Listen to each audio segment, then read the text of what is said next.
27. Trastornos de los eritrocitos. Aunque los pulmones aportan los medios para el intercambio de gases entre los ambientes externo e interno, es la hemoglobina en los eritrocitos la que transporta oxígeno a los tejidos. Los eritrocitos también funcionan como portadores de dióxido de carbono y participan en el equilibrio ácido-básico. La función de los eritrocitos, en términos de transporte de oxígeno, se analiza en el capítulo 35, y el equilibrio ácido-básico, en el capítulo 40. Este capítulo se centra en los eritrocitos, los tipos sanguíneos y el tratamiento de transfusión, la anemia, la policitemia y los cambios eritrocíticos relacionados con la edad. Eritrocitos. Después de terminar esta sección del capítulo, el lector será capaz de cumplir con los siguientes objetivos. Analizar la función del hierro en la formación de hemoglobina. Describir la formación, transporte y eliminación de bilirrubina. Describir el recuento de eritrocitos, porcentaje de reticulocitos, hemoglobina, hematócrito, volumen corpuscular medio y concentración promedio de hemoglobina corpuscular en cuanto a su relación con el diagnóstico de anemia. Los eritrocitos, 500 a 1000 veces más numerosos que otras células sanguíneas, son el tipo más común de glóbulo. El eritrocito maduro, el glóbulo rojo, es un disco bicóncavo, no nucleado, figura 27, 1a. Esta forma única contribuye de dos maneras a la función de transporte de oxígeno del eritrocito. La forma bicóncava proporciona un área superficial más grande para la difusión de oxígeno de lo que lo haría una célula esférica del mismo volumen, y la delgadez de la membrana celular permite que el oxígeno se difunda rápidamente entre las regiones exterior e interior de la célula, figura 27, 1. Otra característica estructural que facilita la función de transporte del eritrocito es la flexibilidad de su membrana. Puede fluir por los capilares con facilidad y, por lo tanto, llegar al tejido corporal periférico. Una red compleja de proteínas fibrosas, en especial la llamada espectrina, mantiene la forma bicóncava y la flexibilidad de la membrana eritrocítica, figura 27, 2. La espectrina forma una unión con otra proteína, llamada anquirina, que reside en la superficie interna de la membrana y está anclada a una proteína integral que abarca la membrana. Esta configuración singular de proteínas confiere elasticidad y estabilidad a la membrana y le permite deformarse fácilmente. La función del eritrocito, facilitada por la molécula de hemoglobina, es transportar oxígeno a los tejidos. Ya que el oxígeno es escasamente soluble en plasma, cerca del 95 al 98% se transporta ligado a hemoglobina. La molécula de hemoglobina se compone de dos pares de cadenas polipeptídicas alfa y beta, figura 27, 1b. Cada una de las cuatro cadenas polipeptídicas consta de una porción de globina, proteína, y una unidad de hemo. Por lo tanto, cada molécula de hemoglobina puede llevar 4 moléculas de oxígeno.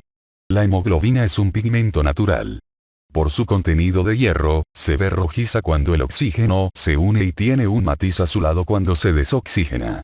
La producción de cada tipo de cadena de globina es controlada por genes estructurales individuales con 5 loci de genes diferentes.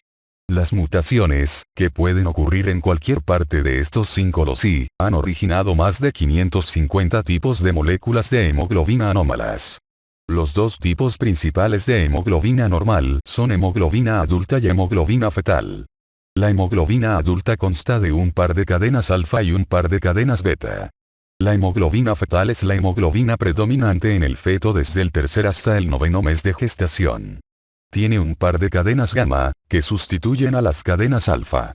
Como resultado de la sustitución de cadenas, hemoglobina fetal tiene mayor afinidad por el oxígeno que hemoglobina adulta. Esta afinidad facilita la transferencia de oxígeno a través de la placenta de la hemoglobina adulta de la sangre materna hasta la hemoglobina fetal de la sangre fetal. Por lo general, la hemoglobina fetal es reemplazada dentro de los 6 meses que siguen al nacimiento por hemoglobina adulta. Puntos clave. Eritrocitos. La función de los eritrocitos, facilitada por la molécula de hemoglobina que contiene hierro, es transportar oxígeno de los pulmones a los tejidos. El eritrocito, que tiene un lapso aproximado de vida de 120 días, se descompone en el vaso. Los productos de degradación como el hierro y los aminoácidos se reciclan. Síntesis de hemoglobina. La tasa a la que se sintetiza la hemoglobina depende de la disponibilidad de hierro para la síntesis del hemo.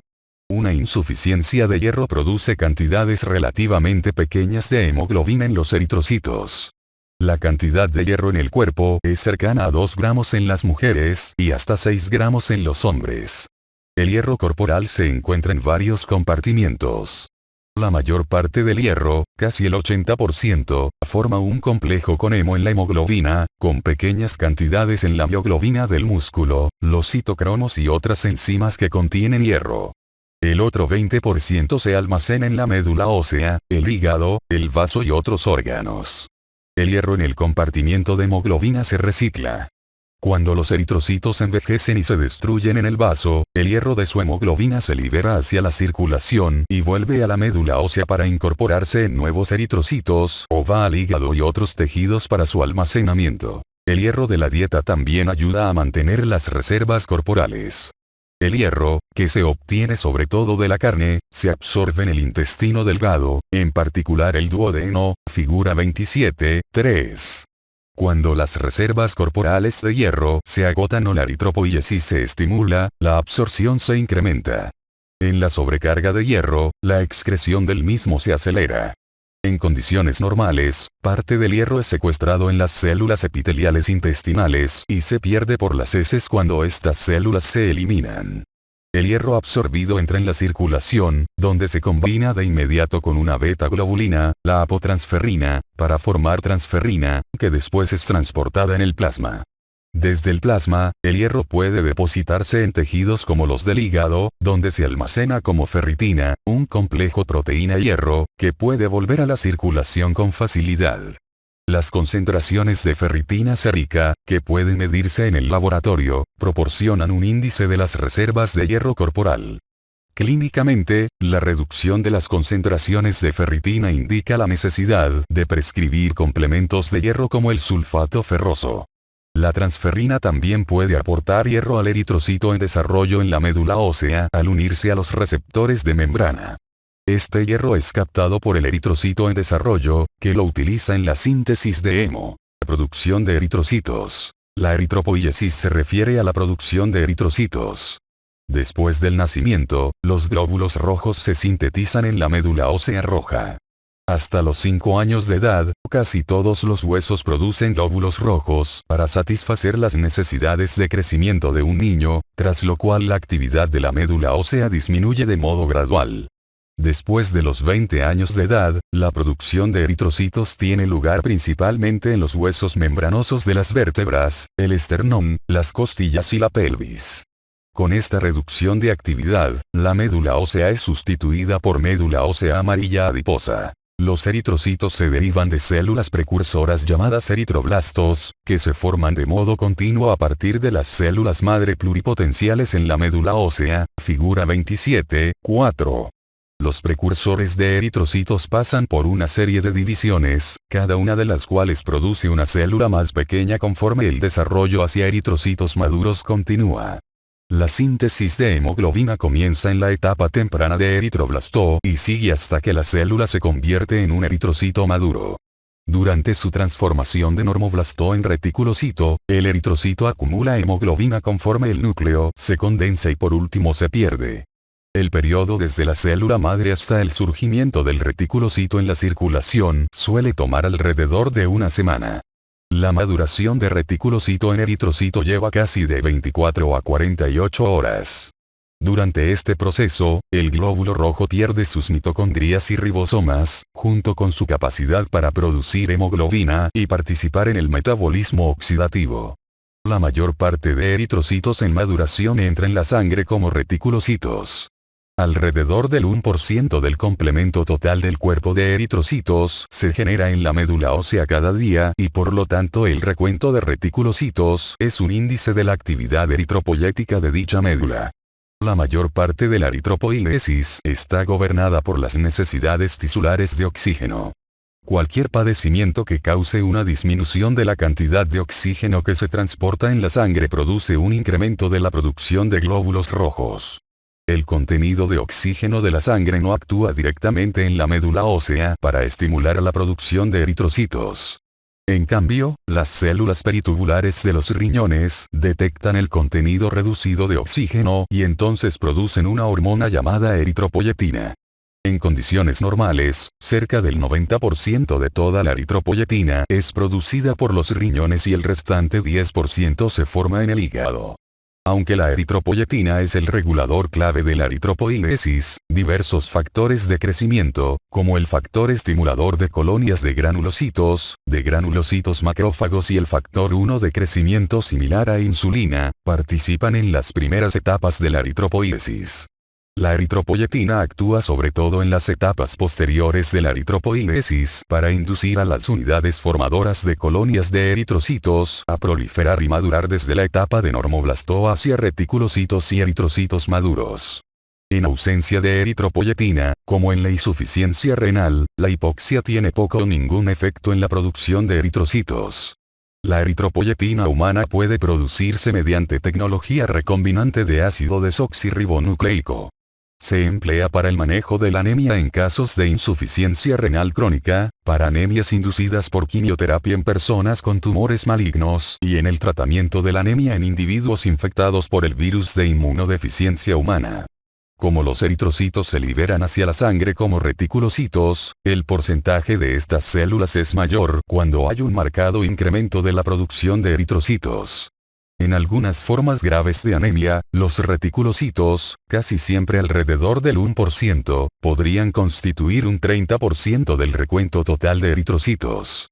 En algunas situaciones, la producción de glóbulos rojos es tan acelerada que numerosos eritroblastos aparecen en la sangre. Destrucción de eritrocitos. Los eritrocitos maduros tienen un lapso de vida que se aproxima a 4 meses, o 120 días. Conforme el eritrocito envejece, tienen lugar diversos cambios. La actividad metabólica en el glóbulo disminuye, la actividad enzimática declina y el trifosfato de adenosina decrece. La cantidad de lípidos en la membrana se reduce y la membrana celular se vuelve más frágil, lo que hace que el glóbulo rojo se autodestruya cuando pasa por lugares estrechos en la circulación y espacios trabeculares pequeños en el vaso. La tasa de destrucción de eritrocitos, 1% por día, normalmente es igual a su tasa de producción, pero en padecimientos como la anemia hemolítica su periodo de vida puede ser más corto. Un grupo de células fagocíticas grandes, ubicadas en el vaso, el hígado, la médula ósea y los ganglios linfáticos, facilita la destrucción de eritrocitos. Estas células fagocíticas reconocen glóbulos rojos viejos y defectuosos, los ingieren y destruyen en una serie de reacciones enzimáticas.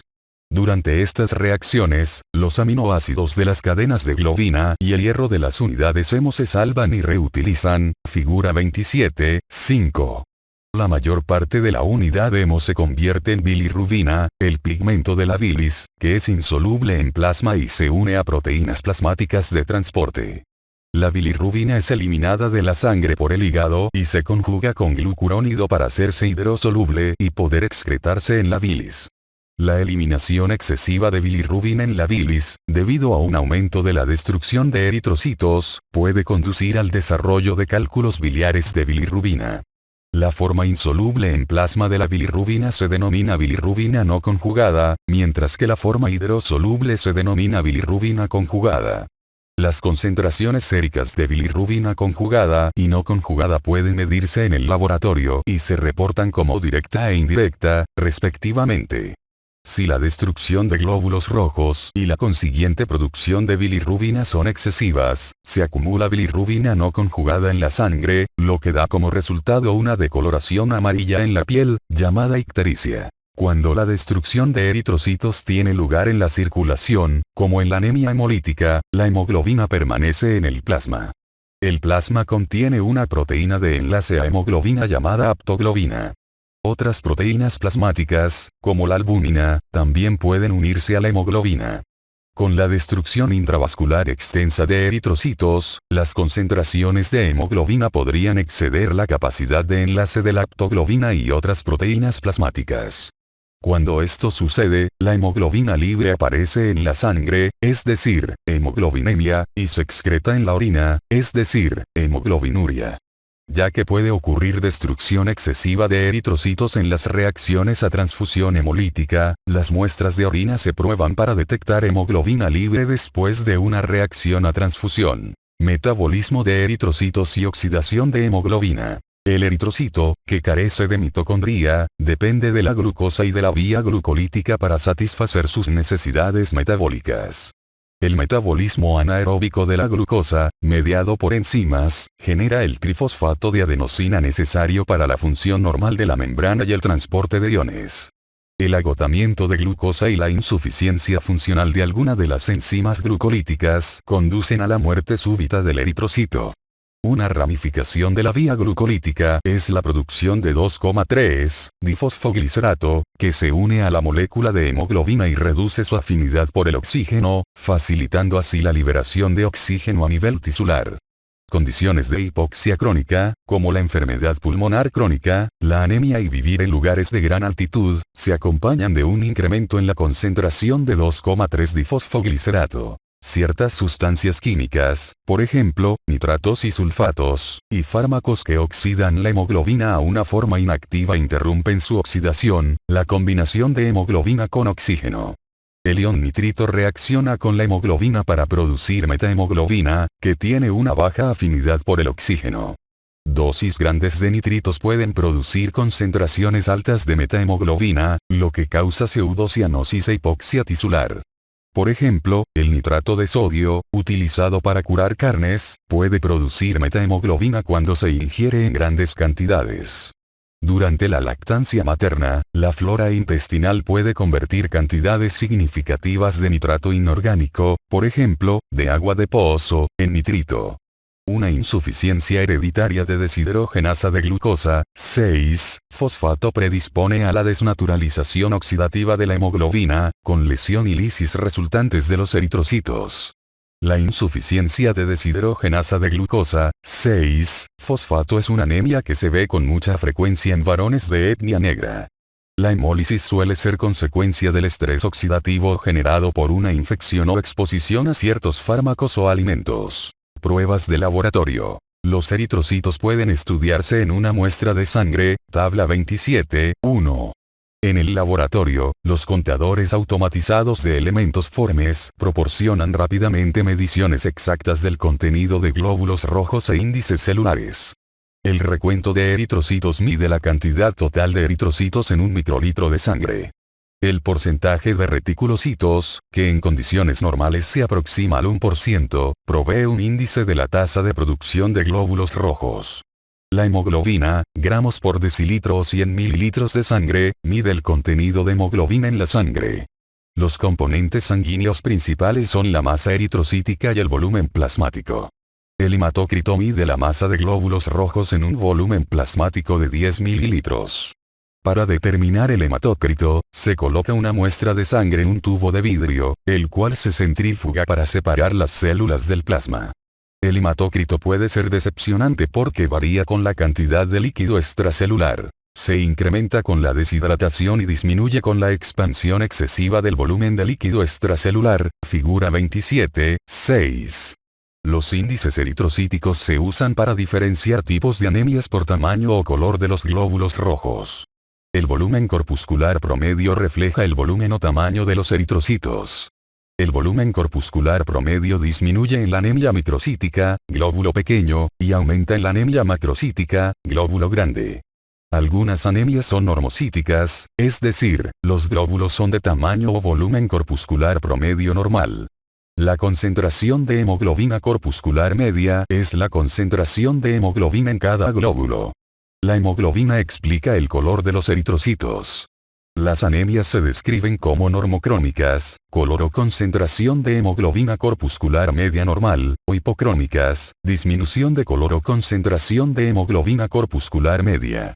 La hemoglobina celular media se refiere a la masa del eritrocito y es menos útil para clasificar las anemias. Un frotis sanguíneo por tinción brinda información sobre el tamaño, color y forma de los eritrocitos, así como la presencia de glóbulos anómalos o inmaduros. Si los resultados del frotis sanguíneo son anómalos, podría indicarse un examen de médula ósea. Por lo común, la médula ósea se aspira con una aguja desde la cresta ilíaca posterior o el esternón.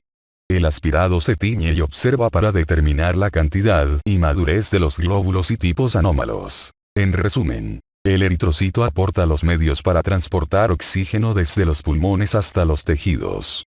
Su forma bicóncava incrementa el área superficial para la difusión de oxígeno en la delgada membrana celular. Un citoesqueleto complejo de proteínas unidas al interior de la membrana mantiene su forma y permite que se deforme mientras pasa por capilares pequeños. El eritrocito contiene hemoglobina, una molécula compuesta por dos cadenas polipeptídicas, cada una de las cuales está formada por una porción de globina, proteína, y una unidad de hemo, que rodea un átomo de hierro que se combina de manera reversible con el oxígeno. Los glóbulos rojos se desarrollan de células madre en la médula ósea y se liberan como reticulocitos hacia la sangre, donde se convierten en eritrocitos maduros. La producción de glóbulos rojos está regulada por la hormona eritropoyetina, que se produce en el riñón en respuesta a una disminución de los niveles de oxígeno. El lapso de vida de un eritrocito se aproxima a 120 días. La destrucción de glóbulos rojos normalmente se efectúa en vaso, hígado, médula ósea y ganglios linfáticos. En el proceso de destrucción, la porción hemo de la molécula de hemoglobina se convierte en bilirrubina.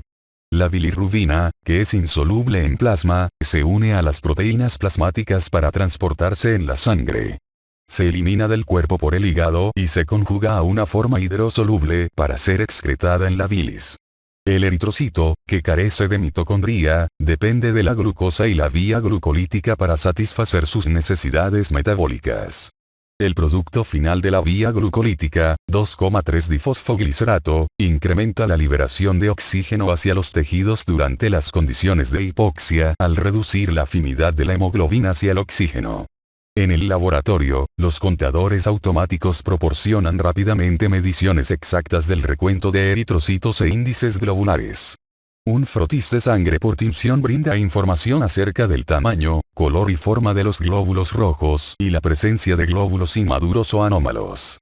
Si los resultados del frotis sanguíneo son anómalos, podría indicarse un examen de médula ósea, tipos sanguíneos y tratamiento de transfusión. Después de terminar esta sección del capítulo, el lector será capaz de cumplir con los siguientes objetivos. Diferenciar antígenos eritrocíticos de anticuerpos en personas con sangre de tipos A, B, AB o O. Explicar la determinación del factor RH. Listar los signos y síntomas de una reacción a transfusión sanguínea. Las anemias de varias causas se tratan con transfusiones de sangre completa o eritrocitos solo cuando el aporte de oxígeno a los tejidos se compromete, según se demuestra mediante medidas de transporte y utilización de oxígeno, hemoglobina y hematócrito. Las recomendaciones actuales sugieren transfusión para personas con niveles de hemoglobina menores que 7 gramos por decilitro, basándose en edad, enfermedad, factores de riesgo y procedimientos quirúrgicos. La pérdida masiva aguda suele restituirse con transfusión de sangre total. No obstante, la mayoría de las anemias se trata con transfusiones de concentrados de glóbulos rojos, que suministran solo el componente que es insuficiente. Varios componentes sanguíneos que se usan para transfusión se preparan y almacenan en condiciones específicas y tienen empleos únicos, según se describe en la tabla 27.2. Estos componentes de eritrocitos se derivan principalmente de donadores de sangre voluntarios. Sin embargo, antes de realizar una transfusión de glóbulos rojos o sangre completa de un donador voluntario, se requiere una serie de procedimientos para asegurar una transfusión exitosa. Las muestras del donador y el receptor se tipifican para determinar los grupos ABO y RH y detectar anticuerpos eritrocíticos inesperados. La prueba de compatibilidad cruzada se efectúa incubando las células del donador con el suero del receptor y observando la aglutinación. Si no se presenta, los tipos de sangre del donador y el receptor son compatibles. Desde principios de la década de 1980 se ha promovido la donación y transfusión autóloga. La transfusión autóloga se refiere al procedimiento de recibir la sangre de uno mismo, por lo general, para reponer una pérdida quirúrgica, con el fin de eliminar el riesgo de enfermedad transmitida por la sangre o reacción a transfusión. La sangre autóloga puede obtenerse por varios medios. predepósito, hemodilución y salvamento intraoperatorio. Una persona que está en espera de una intervención quirúrgica ortopédica, vascular o a corazón abierto electiva podría predepositar sangre, es decir, someterse a una recolección de sangre hasta 6 semanas antes de almacenarla, para transfusión posterior durante la operación. La hemodilución incluye flebotomía preoperatoria y transfusión de la sangre de la persona misma al terminar el procedimiento quirúrgico. El salvamento intraoperatorio de sangre es la recolección de sangre derramada del sitio operatorio para reinfundirla en la persona. Los dispositivos semiautomatizados se emplean para recolectar, anticoagular, lavar y resuspender los eritrocitos con objeto de reinfundirlos durante muchos procedimientos, incluidas operaciones vasculares, cardíacas y ortopédicas. Debido a que se realizan cada vez más operaciones por medios robóticos, será menos necesario utilizar transfusiones autólogas. Grupos sanguíneos ABO. La compatibilidad ABO es esencial para el tratamiento de transfusión efectiva y requiere conocimiento de los antígenos y anticuerpos ABO. Hay 4 grupos sanguíneos ABO principales determinados por la presencia o ausencia de 2 antígenos eritrocíticos, A y B.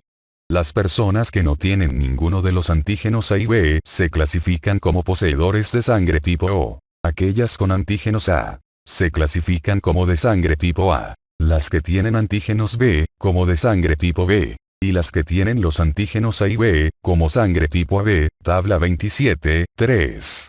Los grupos sanguíneos ABO están determinados genéticamente. Al parecer el gen tipo O no tiene una función en la producción de un antígeno eritrocítico. Cada uno de los otros genes se expresa por la presencia de un antígeno fuerte en la superficie del eritrocito. 6 genotipos, o combinaciones de genes, producen 4 fenotipos, o expresiones de tipo sanguíneo. Los tipos O y A son los más comunes en Estados Unidos. Los anticuerpos ABO se desarrollan previsiblemente en el suero de personas cuyos eritrocitos carecen del antígeno correspondiente. Las personas con antígenos tipo A, en sus glóbulos rojos presentan anticuerpos tipo B. Las personas con antígenos tipo B presentan anticuerpos tipo A, en su suero. Las personas con sangre tipo O presentan anticuerpos tipos A y B. Y las personas con sangre tipo AB no presentan anticuerpos A. Los anticuerpos ABO no suelen estar presentes al nacimiento, pero comienzan a desarrollarse a los 3 a 6 meses de edad y alcanzan concentraciones máximas entre los 5 y 10 años de edad. Tipos de RH. El antígeno D del sistema RH también es importante en la compatibilidad de la transfusión y se prueba de modo sistemático. El tipo de RH está codificado por 3 pares de genes: C mayúscula, C minúscula, D mayúscula, D minúscula y E mayúscula, E minúscula. Cada alelo, con excepción de D minúscula, codifica un antígeno específico. El antígeno D mayúscula es el más inmunógeno. Los individuos que expresan el antígeno D mayúscula se designan como RH positivo y los que no lo expresan son RH negativo.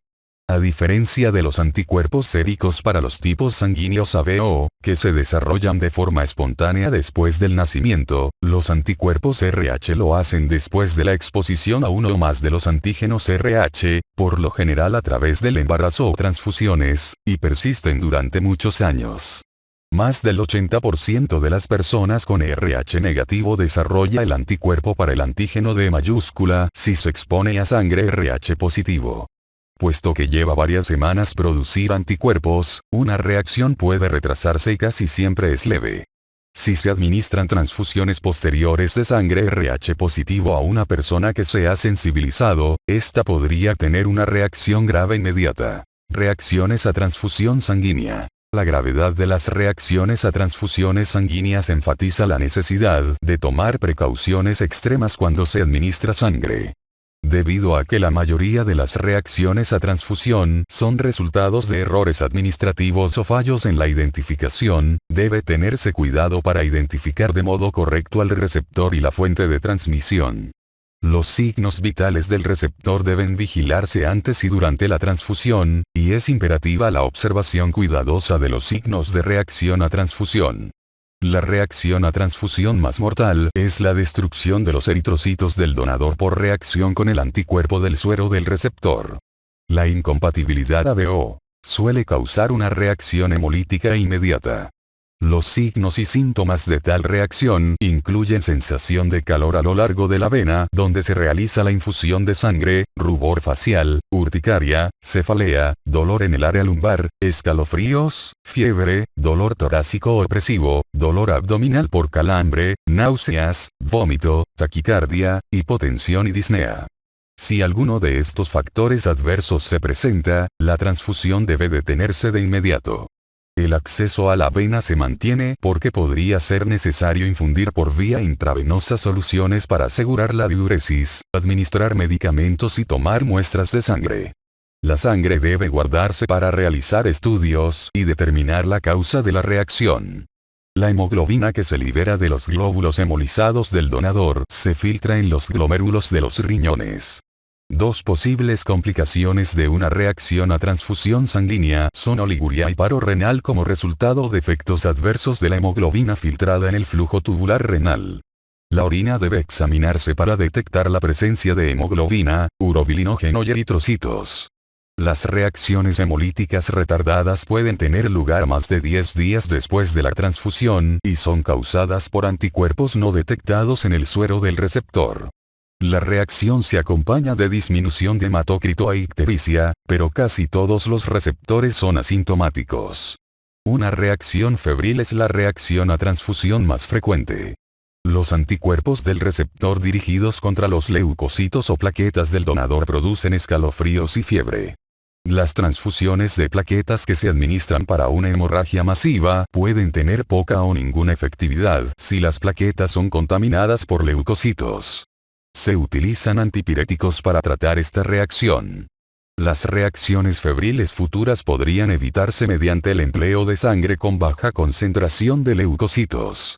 Las reacciones alérgicas son causadas por los anticuerpos de una persona contra proteínas del donador, en particular inmunoglobulina G. Se acompañan de urticaria y comezón, y es posible aliviarlas con antihistamínicos. Los individuos susceptibles pueden recibir transfusiones de eritrocitos lavados para prevenir reacciones. En resumen, el tratamiento de transfusión provee los medios para la restitución de eritrocitos y otros componentes de la sangre. Los eritrocitos contienen antígenos superficiales y los anticuerpos recíprocos se hallan en el suero. La presencia o ausencia de dos antígenos eritrocíticos, A y B, determina 4 tipos sanguíneos ABO principales. El antígeno D determina el tipo RH positivo. La ausencia del antígeno D mayúscula, el tipo RH negativo. Los tipos ABO y RH deben determinarse en la sangre del receptor y el donante antes de la transfusión para asegurar la compatibilidad. Anemia. Después de terminar esta sección del capítulo, el lector será capaz de cumplir con los siguientes objetivos. Describir las manifestaciones de la anemia y sus mecanismos. Describir la relación entre insuficiencia de vitamina B12 y anemia megaloblástica. Comparar las características de los eritrocitos en la pérdida aguda de sangre, la esferocitosis hereditaria, la enfermedad de células falciformes, la anemia por insuficiencia de hierro y la anemia aplásica. La anemia se define como un número de eritrocitos circulantes o nivel de hemoglobina anormalmente bajos, o ambos, cuyo resultado es una disminución de la capacidad transportadora de oxígeno. La anemia suele deberse a pérdida excesiva, hemorragia, destrucción, hemólisis, o producción insuficiente de eritrocitos por falta de elementos nutricionales o insuficiencia de médula ósea. La anemia no es una enfermedad, sino una indicación de cierto proceso patológico o alteración en la función corporal. Los efectos de la anemia pueden agruparse en 3 categorías. 1. Manifestaciones de insuficiencia en el transporte de oxígeno y los mecanismos compensatorios resultantes. 2. Reducción de los índices de eritrocitos y las concentraciones de hemoglobina. 3. Signos y síntomas relacionados con el proceso patológico causante de la anemia. Las manifestaciones de anemia dependen de su gravedad, la rapidez de su desarrollo, y la edad y el estado de salud de la persona. En la anemia, la capacidad portadora de oxígeno de la hemoglobina se reduce, lo que ocasiona hipoxia tisular. La hipoxia tisular puede dar lugar a fatiga, debilidad, disnea y, a veces, angina. La hipoxia del tejido cerebral produce cefalea, debilidad y visión borrosa. La redistribución de la sangre desde los tejidos cutáneos o la falta de hemoglobina causa palidez de piel, membranas mucosas, conjuntiva y lechos ungueales. Taquicardia y palpitaciones son posibles cuando el cuerpo intenta compensar con un incremento del gasto cardíaco. Un soplo cardíaco sistólico de tipo flujo puede ser consecuencia de cambios en la viscosidad sanguínea. Las personas con anemia grave, en particular aquellas con cardiopatía preexistente, pueden presentar hipertrofia ventricular e insuficiencia cardíaca de gasto alto. La eritropoiesis se acelera y es reconocible por dolor óseo difuso e hipersensibilidad external. Además de las manifestaciones anémicas comunes, las anemias hemolíticas se acompañan de ictericia secundaria e incremento de las concentraciones de bilirrubina.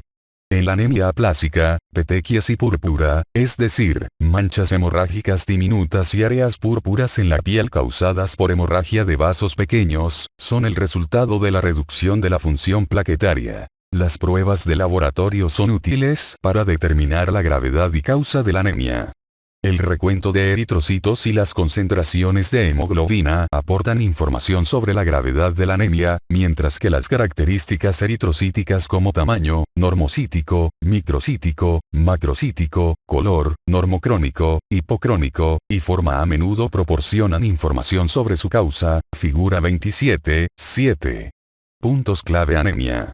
La anemia, que es una insuficiencia de eritrocitos o hemoglobina, es el resultado de pérdida excesiva, anemia por pérdida de sangre, destrucción incrementada, anemia hemolítica, o menor producción de eritrocitos, insuficiencia de hierro, anemias megaloblástica y aplásica.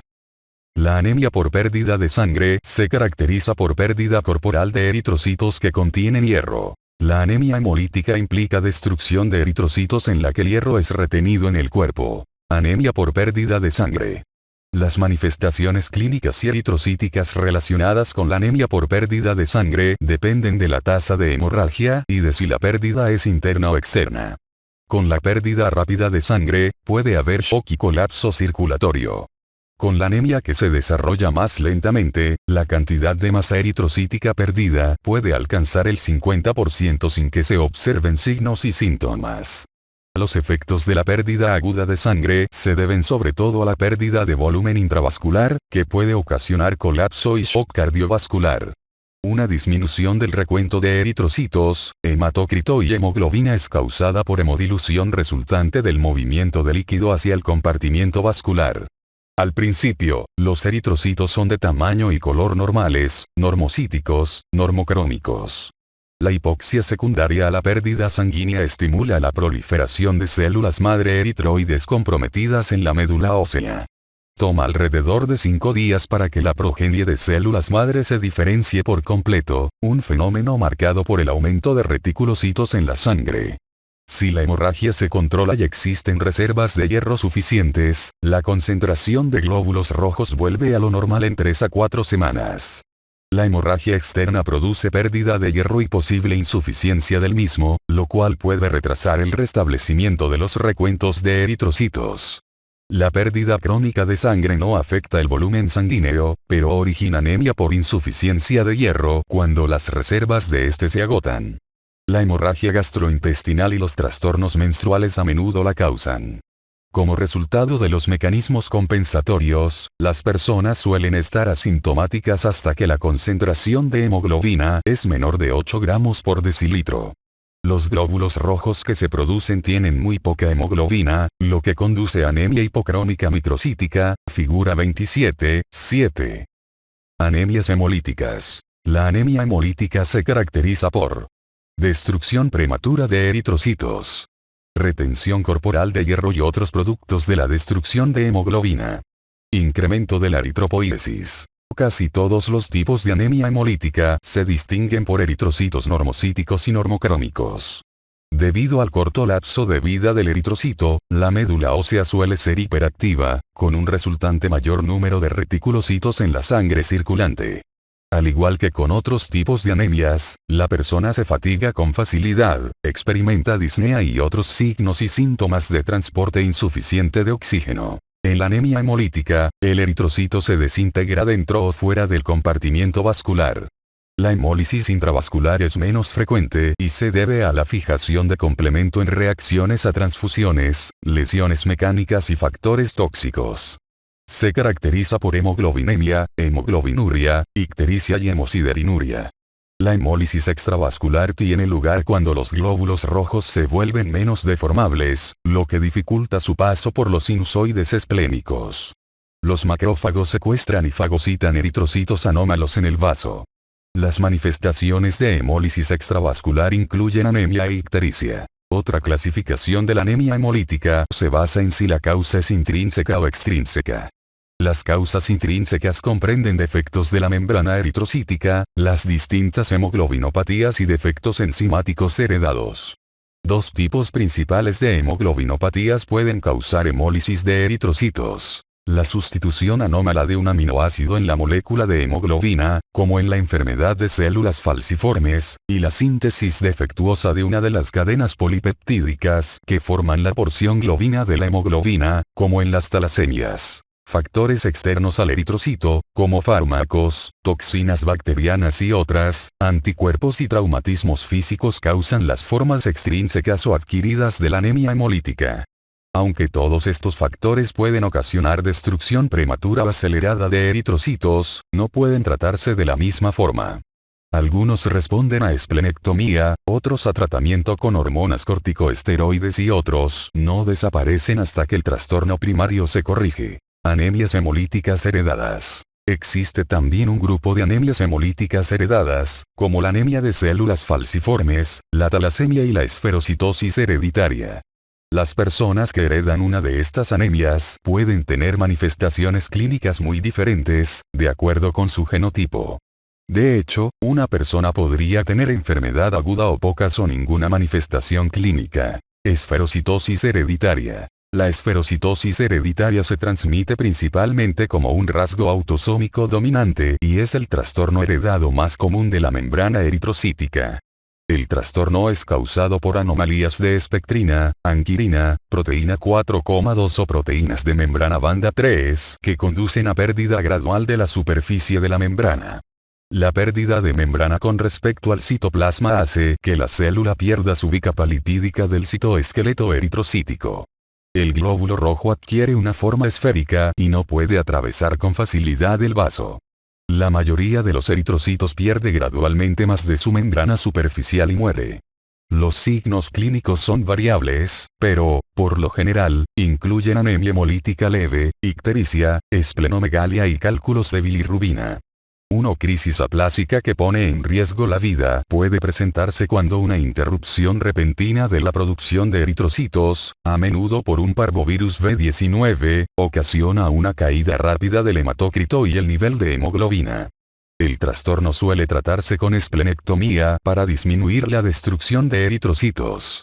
Es posible que se requieran transfusiones durante una crisis. Enfermedad de células falciformes. La enfermedad de células falciformes es un trastorno hereditario en el que una hemoglobina anómala, hemoglobina S, conduce a anemia hemolítica crónica, dolor e insuficiencia orgánica. El gen hemoglobina S se transmite por herencia recesiva y puede manifestarse como rasgo de células falciformes, es decir, heterocigoto con un gen hemoglobina S, o enfermedad de células falciformes, es decir, homocigoto con dos genes hemoglobina S. La enfermedad de células falciformes afecta a alrededor de 70.000 a 100.000 estadounidenses. En partes de África, donde el paludismo es endémico, las personas con anemia de células falciformes tienen un ligero efecto protector contra el paludismo por Plasmodium falciparum. Etiología y patogénesis. La estructura anómala de hemoglobina S es resultado de una mutación puntual en la cadena beta de la molécula de hemoglobina, con sustitución anómala de un solo aminoácido, valina, por ácido glutámico. Existen variaciones en las proporciones y la concentración de hemoglobina S que se correlacionan con el riesgo de drepanocitosis. En el homocigoto con enfermedad de células falciformes, la hemoglobina S se vuelve falciforme cuando se desoxigena o a una presión de oxígeno baja. La hemoglobina desoxigenada se agrega y polimeriza en el citoplasma, creando un gel semisólido que cambia la forma y capacidad para deformarse de la célula. La célula falciforme puede volver a su forma normal con oxigenación en los pulmones. Sin embargo, después de episodios repetidos de desoxigenación, las células se mantienen permanentemente falciformes. La persona con rasgo drepanocítico que tiene menos hemoglobina S muestra poca tendencia a formar células falciformes y está casi asintomática. La hemoglobina fetal inhibe la polimerización de hemoglobina S. Por lo tanto, la mayoría de los lactantes con enfermedad de células falciformes no comienza a experimentar los efectos de la drepanocitosis hasta después de 8 a 10 semanas de edad, cuando la hemoglobina fetal es reemplazada por hemoglobina S. Hay dos grandes consecuencias importantes de la drepanocitosis de los glóbulos rojos: anemia hemolítica crónica y oclusión de vasos sanguíneos. La destrucción prematura de las células, debido a una membrana rígida y no deformable, tiene lugar en el vaso y causa hemólisis y anemia por disminución de la cantidad de eritrocitos.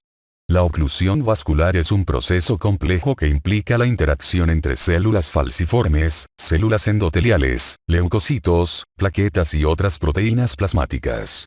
Los factores relacionados con la drepanocitosis y la oclusión vascular incluyen frío, estrés, esfuerzo físico, infección y enfermedades que causan hipoxia, deshidratación o acidosis.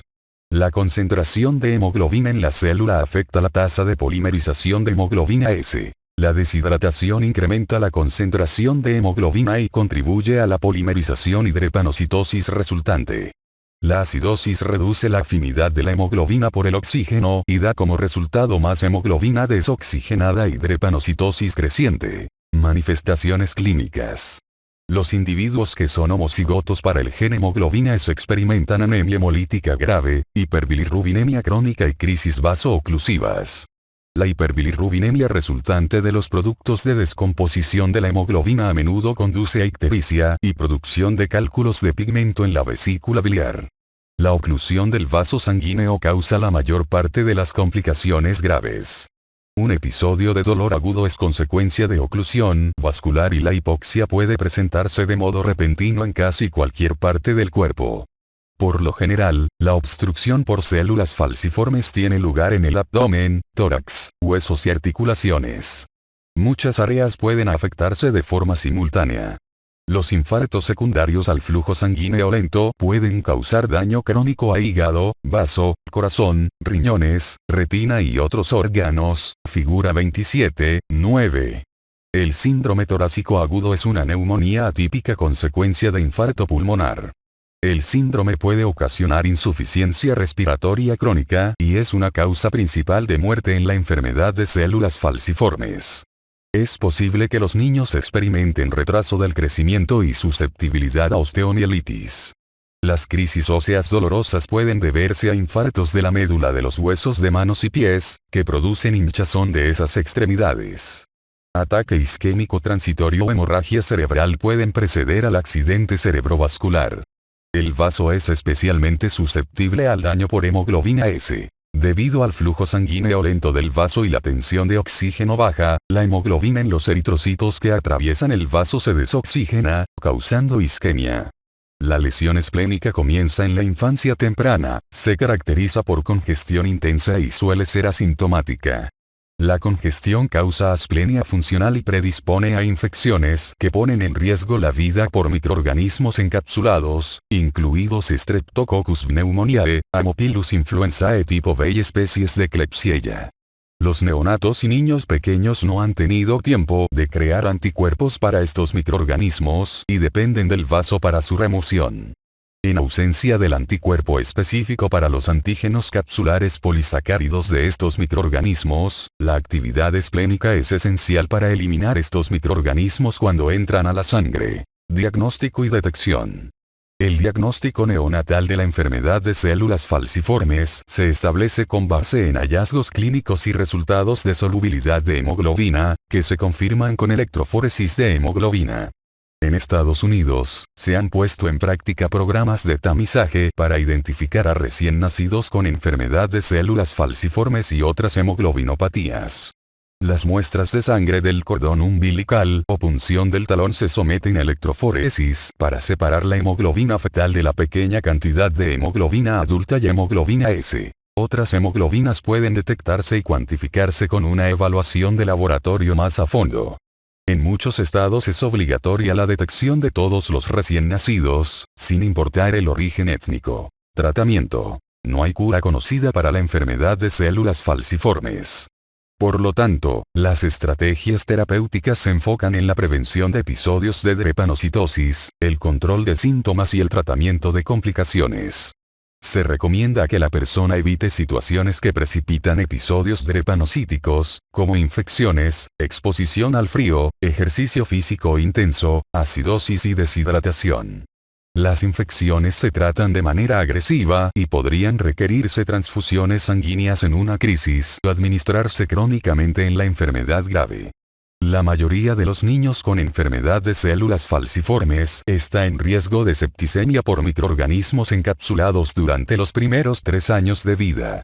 Se recomienda completar la inmunización, incluidas las vacunas contra Haemophilus influenzae y hepatitis B. La hidroxiurea es un fármaco citotóxico que se utiliza para prevenir las complicaciones de la enfermedad de células falciformes y se recomienda como un estándar de atención para todos los que la tienen. El medicamento posibilita la síntesis de más hemoglobina fetal y menos hemoglobina S, y por tanto disminuye la drepanocitosis. Sin embargo, se desconocen los efectos a largo plazo en relación con daño orgánico, crecimiento y desarrollo, y riesgo de tumores malignos. El trasplante de médula ósea o de células madre tiene el potencial de aliviar a niños con síntomas, pero conlleva múltiples riesgos de complicaciones. En la actualidad, muchas personas con enfermedad de células falciformes se tratan con anticoagulantes, como heparina y warfarina, para prevenir más trastornos trombóticos y vasooclusivos. Sin embargo, no hay datos que respalden la efectividad de esto en la enfermedad de células falciformes. Talasemias. Las talasemias son un grupo de trastornos heredados de la síntesis de hemoglobina que conducen a una disminución de la síntesis de las cadenas alfa o beta globina de hemoglobina adulta.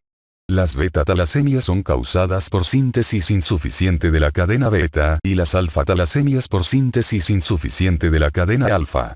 El defecto se hereda como un rasgo mendeliano y un individuo puede ser heterocigoto para el rasgo y tener una forma leve de la enfermedad u homocigoto y tener la forma grave de la enfermedad. Al igual que la enfermedad de células falciformes, las talasemias ocurren con un alto grado de frecuencia en ciertas poblaciones. Las talasemias, algunas veces llamadas anemia de Coley o anemia mediterránea, son más comunes en las poblaciones mediterráneas del sur de Italia y Grecia, y las alfa-talasemias son más frecuentes entre asiáticos.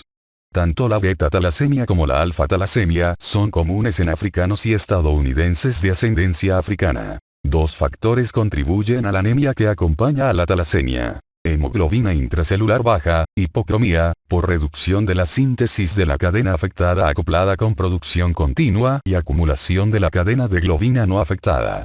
La síntesis reducida de hemoglobina produce anemia hipocrómica microcítica, mientras que la acumulación de la cadena no afectada interfiere con la maduración normal de los eritrocitos y contribuye a cambios en la membrana que producen hemólisis y anemia. Beta-talasemias. Las beta-talasemias son el resultado de múltiples mutaciones puntuales en el gen de beta-globina que causan un defecto en la síntesis de la cadena beta. En las beta-talasemias, las cadenas beta excedentes se desnaturalizan para formar precipitados, es decir, cuerpos de Heinz, en los precursores de eritrocitos de la médula ósea. Los cuerpos de Heinz afectan la síntesis de ácido desoxirribonucleico y lesionan la membrana eritrocítica.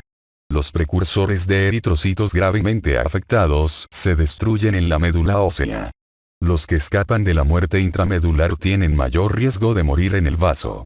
Además de anemia, las personas con formas moderadas a graves de la enfermedad sufren anomalías de coagulación.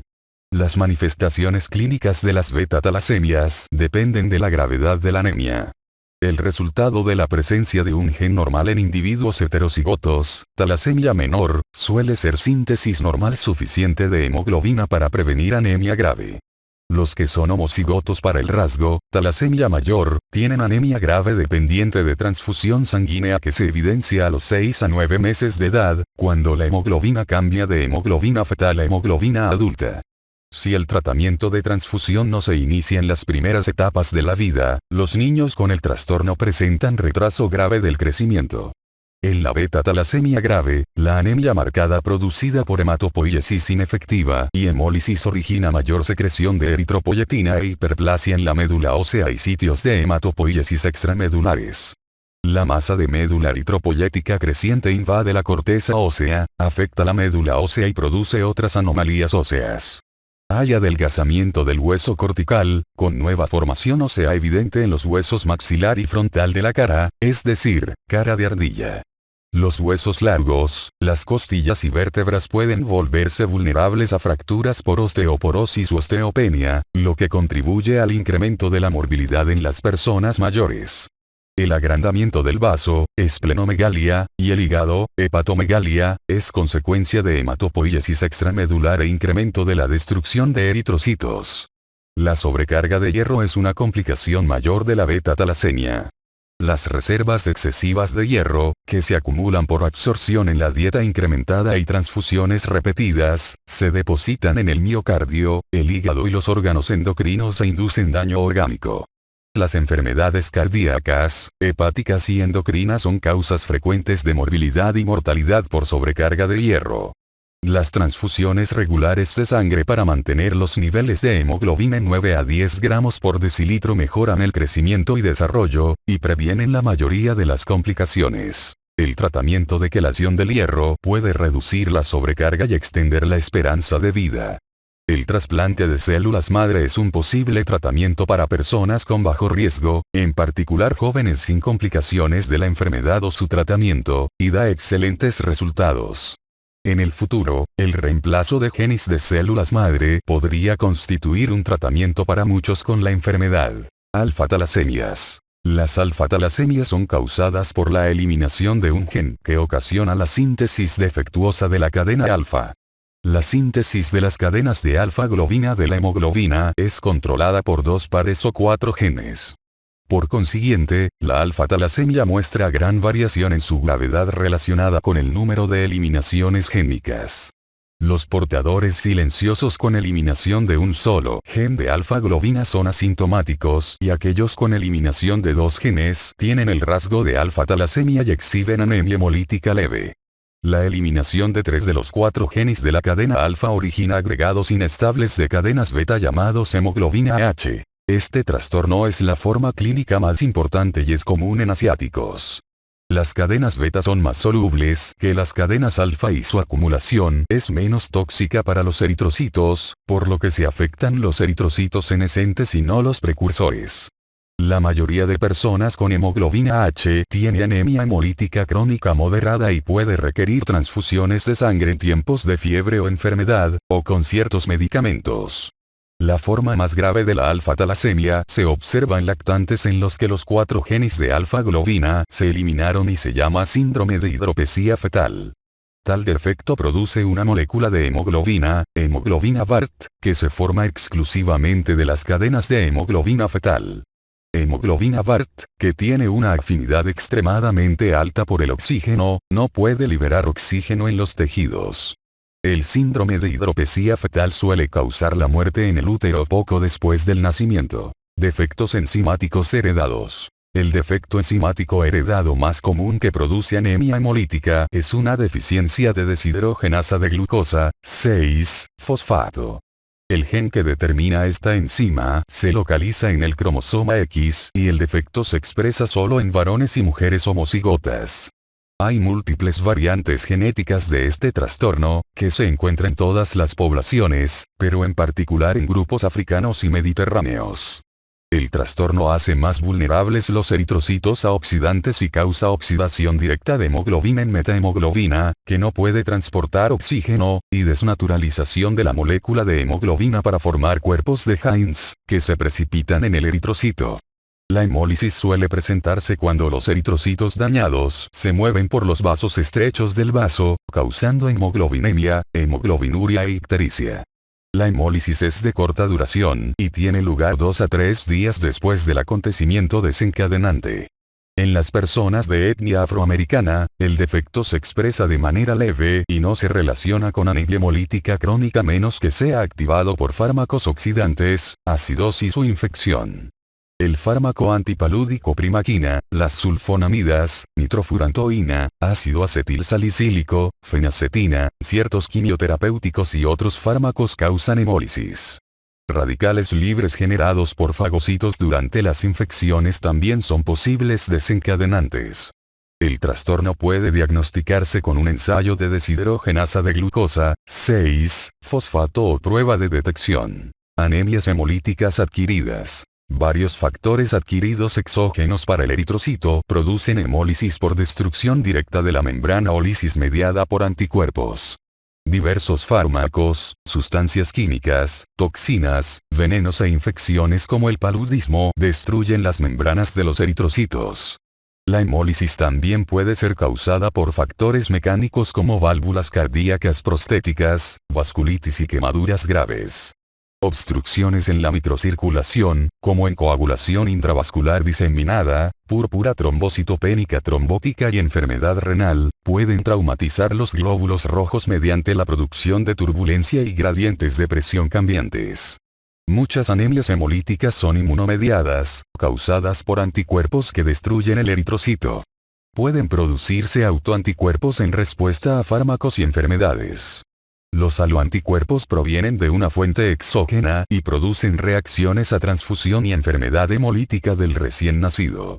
Los autoanticuerpos que ocasionan la destrucción de eritrocitos son de dos tipos. Anticuerpos de la inmunoglobulina tipo G, que reaccionan con el calor, con actividad máxima a 37 grados, y anticuerpos que reaccionan con el frío del tipo inmunoglobulina M, cuya actividad es óptima, a, o cerca de 4 grados. Los anticuerpos que reaccionan con el calor no producen alteración morfológica o metabólica en el glóbulo rojo. En cambio, reaccionan con antígenos en la membrana eritrocítica y producen cambios destructivos que conducen a esferocitosis, con destrucción fagocítica posterior en el vaso o el sistema retículo endotelial. Carecen de especificidad para los antígenos ABO, pero pueden reaccionar con los antígenos RH. Las reacciones tienen un inicio rápido y podrían ser graves y poner en riesgo la vida. La fatiga es una queja frecuente y se manifiesta ictericia y esplenomegalia moderada. Angina o insuficiencia cardíaca congestiva son posibles. Existen diversas causas para esta anemia. Cerca del 50% es idiopática y el 50% inducida por fármacos, por ejemplo, penicilina, o se relaciona con algún otro trastorno. Por lo común, la hemólisis inducida por fármacos es benigna. Los anticuerpos que reaccionan con el frío activan el complemento. La anemia hemolítica crónica causada por anticuerpos que reaccionan con el frío se observa en trastornos linfoproliferativos y como un trastorno idiopático de causa desconocida. El proceso hemolítico tiene lugar en partes corporales distales, donde la temperatura puede caer por debajo de 30 grados. La obstrucción vascular por eritrocitos produce palidez, cianosis de las partes del cuerpo expuestas a temperaturas frías y fenómeno de Raynaud. La anemia hemolítica secundaria a anticuerpos que reaccionan con el frío solo se desarrolla en pocas personas y rara vez es grave. La prueba de Combs, o prueba de antiglobulina, se emplea para diagnosticar anemias hemolíticas inmunitarias. Detecta la presencia de anticuerpo o complemento en la superficie eritrocítica. La prueba de antiglobulina directa detecta el anticuerpo en los eritrocitos. En esta prueba, los glóbulos rojos lavados y libres de suero se mezclan con reactivo de globulina antihumana. Los eritrocitos se aglutinan si el reactivo se une al anticuerpo y forma un puente con él o el complemento en eritrocitos adyacentes. El resultado de la prueba de antiglobulina directa es positivo en casos de anemia hemolítica autoinmunitaria, eritroblastosis fetal, enfermedad RH del recién nacido, reacciones a transfusión y hemólisis inducida por fármacos. La prueba de antiglobulina indirecta detecta el anticuerpo en el suero y el resultado es positivo para anticuerpos específicos. Se utiliza para la detección de anticuerpos y prueba cruzada antes de la transfusión. Anemias por producción insuficiente de eritrocitos. La anemia puede ser resultado de una disminución de la producción de eritrocitos por la médula ósea. Es posible que una insuficiencia de nutrientes para la síntesis de hemoglobina, hierro, o ácido desoxirribonucleico, cobalamina o ácido fólico, reduzca la producción de glóbulos rojos por la médula ósea. Una insuficiencia de eritrocitos también se produce cuando la médula en sí falla o es reemplazada por tejido no funcional. Anemia por insuficiencia de hierro. La insuficiencia de hierro es una causa común a nivel mundial de anemia que afecta a personas de todas las edades. La anemia es consecuencia de insuficiencia en la dieta, pérdida de hierro por hemorragia o demandas incrementadas. Como el hierro es un componente de heme, una insuficiencia da lugar a una disminución de la síntesis de hemoglobina y consecuente afectación de la entrega de oxígeno. Etiología y patogénesis. El hierro corporal se emplea para múltiples mecanismos todos los días. Cuando los glóbulos rojos se tornan senescentes y se descomponen, su hierro se libera y reutiliza en la producción de nuevos eritrocitos. A pesar de esta eficiencia, pequeñas cantidades de hierro se pierden en las heces y necesitan restituirse mediante la ingesta en la dieta. El equilibrio de hierro se mantiene con la absorción de 1 a 2 miligramos diarios para reponer el hierro perdido en las heces. La dieta occidental promedio proporciona cerca de 20 miligramos. El hierro absorbido es más que suficiente para satisfacer las necesidades de la mayoría de las personas, pero puede ser apenas adecuado en niños que empiezan a caminar, adolescentes y mujeres en edad de procrear. La insuficiencia en la dieta de hierro no es común en países desarrollados, excepto en ciertas poblaciones. La mayor parte del hierro se deriva de la carne y cuando no está disponible, como entre las poblaciones pobres, o no forma parte de la dieta, como entre los vegetarianos, puede haber insuficiencia de hierro. La razón usual de la insuficiencia de hierro en adultos en el mundo occidental es la pérdida crónica de sangre porque el hierro no puede reciclarse en la medida suficiente. En varones y mujeres menopáusicas, la sangre puede perderse por hemorragia gastrointestinal secundaria a úlcera péptica, lesiones vasculares, pólipos intestinales, hemorroides o cáncer. Aunque el cese de la menstruación elimina una fuente mayor de pérdida de hierro en las mujeres, los requerimientos de hierro aumentan durante el embarazo y la insuficiencia es común. La evidencia demuestra que las mujeres embarazadas con anemia por insuficiencia de hierro que tomaron complementos no experimentaron más pérdida fetal o problemas congénitos fetales que aquellas que tenían niveles adecuados de hierro y no tomaron complementos. Sin embargo, las embarazadas con anemia por insuficiencia de hierro sin complementación del mismo tuvieron una tasa ligeramente superior de lactantes prematuros y tasas de nacimiento más bajas que las que recibieron complementos. Recuerda a la señora Cretena del estudio de caso con el que inició esta unidad. A ella se le diagnosticó anemia hipocrónica microcítica, que resultó ser anemia por deficiencia de hierro. Su médico de atención primaria la refirió a un nutricionista la semana pasada. En esa visita, ella explicó que era vegetariana y no consumía carne roja. Sus antecedentes dietéticos también revelaron que su dieta diaria no contenía cantidades suficientes de proteínas y hierro. La señora Cretena acudió hoy a una visita de seguimiento con su médico de atención primaria. Aportó más información sobre sus menstruaciones intensas en esta segunda visita, mencionando que estaba usando casi 16 compresas grandes por día, lo cual estaba por encima de su cantidad normal de alrededor de 10 compresas grandes al día. Al preguntársele cuándo había sido su última visita al ginecólogo, contestó que fue hace casi 10 años, después del nacimiento de su último hijo. Inmediatamente después de esta visita de atención primaria, acudió a ver a un ginecólogo. Con esta información adicional, es fácil entender por qué la señora Cretena desarrolló anemia por deficiencia de hierro. Sus niveles de hematócrito, hemoglobina y ferritina eran bajos. Con una hemoglobina de 10 gramos por decilitro, una concentración de hemoglobina corpuscular media igual 29 gramos por decilitro, 31 gramos por decilitro a 35 gramos por decilitro, y un volumen corpuscular medio igual 76 fentolitros, 80 fentolitros a 100 fentolitros, el color de su hemoglobina era pálido y el tamaño de sus glóbulos rojos era pequeño. En esta visita se obtendrá una segunda muestra de sangre para valorar si la administración de sulfato ferroso está ayudando. Es probable que se observe un tamaño celular mayor de los eritrocitos. Por lo tanto, tendrán isocitosis, dado que aún existen glóbulos rojos pequeños. Conforme su dieta mejore, continúe tomando sulfato ferroso y tenga menos pérdida de sangre por sus menstruaciones, su hemoglobina se incrementará y llegará a ser normocítica y normocrómica. El desarrollo de un niño impone demandas adicionales al cuerpo. El volumen de sangre se incrementa, al igual que la necesidad de hierro.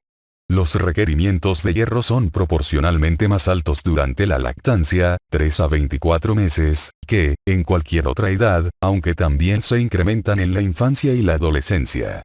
En la lactancia, las dos principales causas de anemia por deficiencia de hierro son bajas concentraciones de hierro al nacimiento como resultado de insuficiencia materna y una dieta que consiste principalmente en leche de vaca, la cual es baja en hierro absorbible. Manifestaciones clínicas.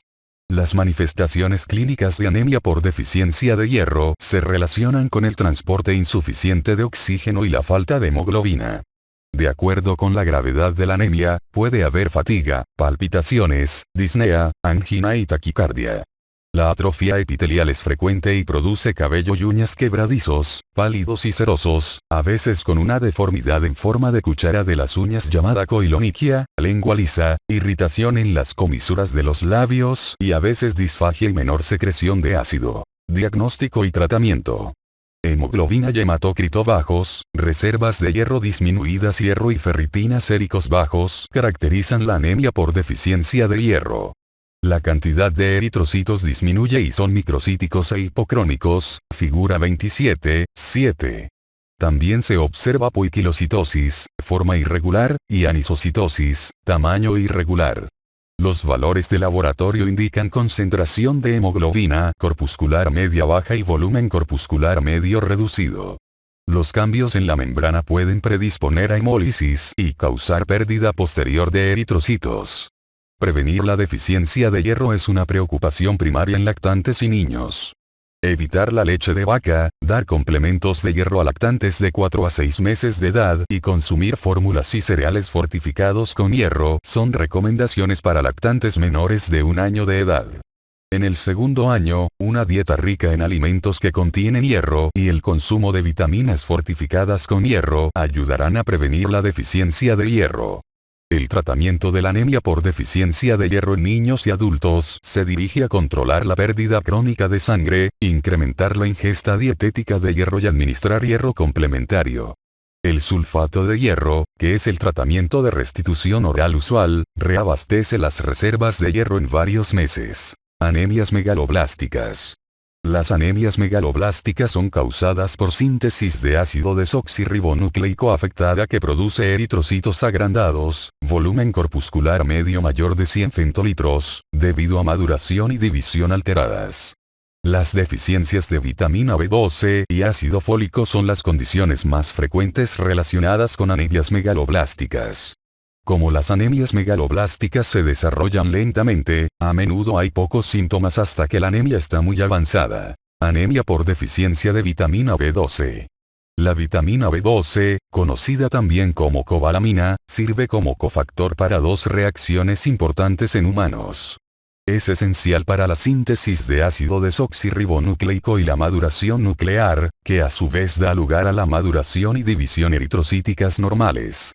La vitamina B12 participa también en una reacción que impide que los ácidos grasos anómalos se incorporen en lípidos neuronales.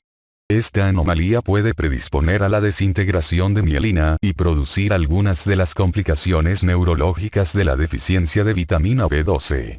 Actualmente, cerca del 5 al 20% de los adultos mayores tiene deficiencia de vitamina B12 por malabsorción, que puede verse afectada por varios factores diferentes como el uso prolongado de inhibidores de la bomba de protones y metformina o haberse sometido a una operación de derivación gástrica. Sin embargo, personas distintas a los adultos mayores pueden adquirir esta anemia megaloblástica. Un lactante mayor con antecedente de gastroscudisis desarrolló una deficiencia de B12, por ejemplo. Etiología y patogénesis. La vitamina B12 se encuentra en todos los alimentos de origen animal. La deficiencia dietética es rara y solo suele observarse en vegetarianos estrictos que evitan tanto los productos lácteos como la carne y el pescado. Las reservas corporales normales de 1000 microgramos a 5000 microgramos satisfacen el requerimiento diario de 1 microgramo durante varios años. Por lo tanto, la deficiencia de vitamina B12 se desarrolla lentamente. La vitamina B12 se absorbe por medio de un proceso único. Una vez que se libera de la proteína animal, se une al factor intrínseco, una proteína secretada por las células parietales gástricas, figura 27.10. El complejo vitamina B12, factor intrínseco, protege la vitamina B12 de la digestión por enzimas intestinales. El complejo viaja al ileón, donde se une a receptores de membrana en las células epiteliales. Luego, la vitamina B12 se separa del factor intrínseco y es transportada a través de la membrana hacia la circulación. Ahí se une con su proteína portadora, transcobalamina 2, que transporta la vitamina B12 a sus sitios de reserva y tisulares. Cualquier defecto en esta vía puede ocasionar una deficiencia. La anemia perniciosa es una forma específica de anemia megaloblástica causada por gastritis atrófica y fallos de producción del factor intrínseco que conduce a la incapacidad de absorber vitamina B12. Se cree que la anemia perniciosa es resultado de destrucción mediada inmunológicamente, tal vez autoinmunitaria, de la mucosa gástrica. La gastritis atrófica crónica resultante está marcada por pérdida de células parietales y producción de anticuerpos que interfieren con la unión de vitamina B12 al factor intrínseco. Otras causas de anemia por deficiencia de vitamina B12 son gastrectomía, resección ileal, inflamación o neoplasias en ileón terminal y síndromes de malabsorción. El distintivo de la deficiencia de vitamina B12 es la anemia megaloblástica. Cuando hay deficiencia de vitamina B12, los eritrocitos que se producen son irregularmente grandes por crecimiento citoplásmico y proteínas estructurales excesivos, figura 27.7. Las células tienen núcleos inmaduros y muestran evidencia de destrucción celular. Tienen membranas débiles y son ovaladas en vez de bicóncavas. Estas células de forma extraña tienen una vida corta que puede medirse en semanas en vez de meses. Manifestaciones clínicas. La pérdida de eritrocitos produce una anemia de moderada a grave e ictericia leve. El volumen corpuscular medio es elevado porque las células son más grandes de lo normal y la concentración de hemoglobina corpuscular media es normal. Los cambios neurológicos que acompañan al trastorno se deben a una metilación completamente trastornada de la proteína mielina. La desmielinización de las columnas dorsal y lateral de la médula espinal causa parestesias simétricas de los pies y dedos, pérdida del sentido vibratorio y de posición, y por último ataxia espástica. En casos más avanzados, la función cerebral puede alterarse. En algunos casos, la confusión y demencia, junto con otros cambios neuropsiquiátricos, pueden preceder a los cambios hematológicos. Diagnóstico y tratamiento. El diagnóstico de insuficiencia de vitamina B12 se establece por el hallazgo de un nivel sérico de vitamina B12 inusualmente bajo. La prueba de Schilling, que mide la excreción urinaria en 24 horas de vitamina B12 radiomarcada administrada oralmente, se utilizaba antes para documentar la disminución de la absorción de vitamina B12. En la actualidad, el diagnóstico de la anemia perniciosa suele basarse en la detección de anticuerpos de células parietales y factor intrínseco. El tratamiento de por vida, consistente en inyecciones intramusculares o dosis orales altas de vitamina B12, revierte la anemia y mejora los cambios neurológicos. Anemia por insuficiencia de ácido fólico. El ácido fólico también es necesario para la síntesis de ácido desoxirribonucleico y la maduración de los eritrocitos, y su insuficiencia produce el mismo tipo de cambios megaloblásticos en los glóbulos rojos que se observan en la anemia por insuficiencia de vitamina B12, es decir, volumen corpuscular medio incrementado y concentración de hemoglobina corpuscular media normal. Los síntomas también son similares, pero sin las manifestaciones neurológicas. El ácido fólico se absorbe con facilidad desde el intestino. Se encuentra en vegetales, en particular los de hoja verde, frutos, cereales y carnes. No obstante, mucha de la vitamina se pierde en la cocción.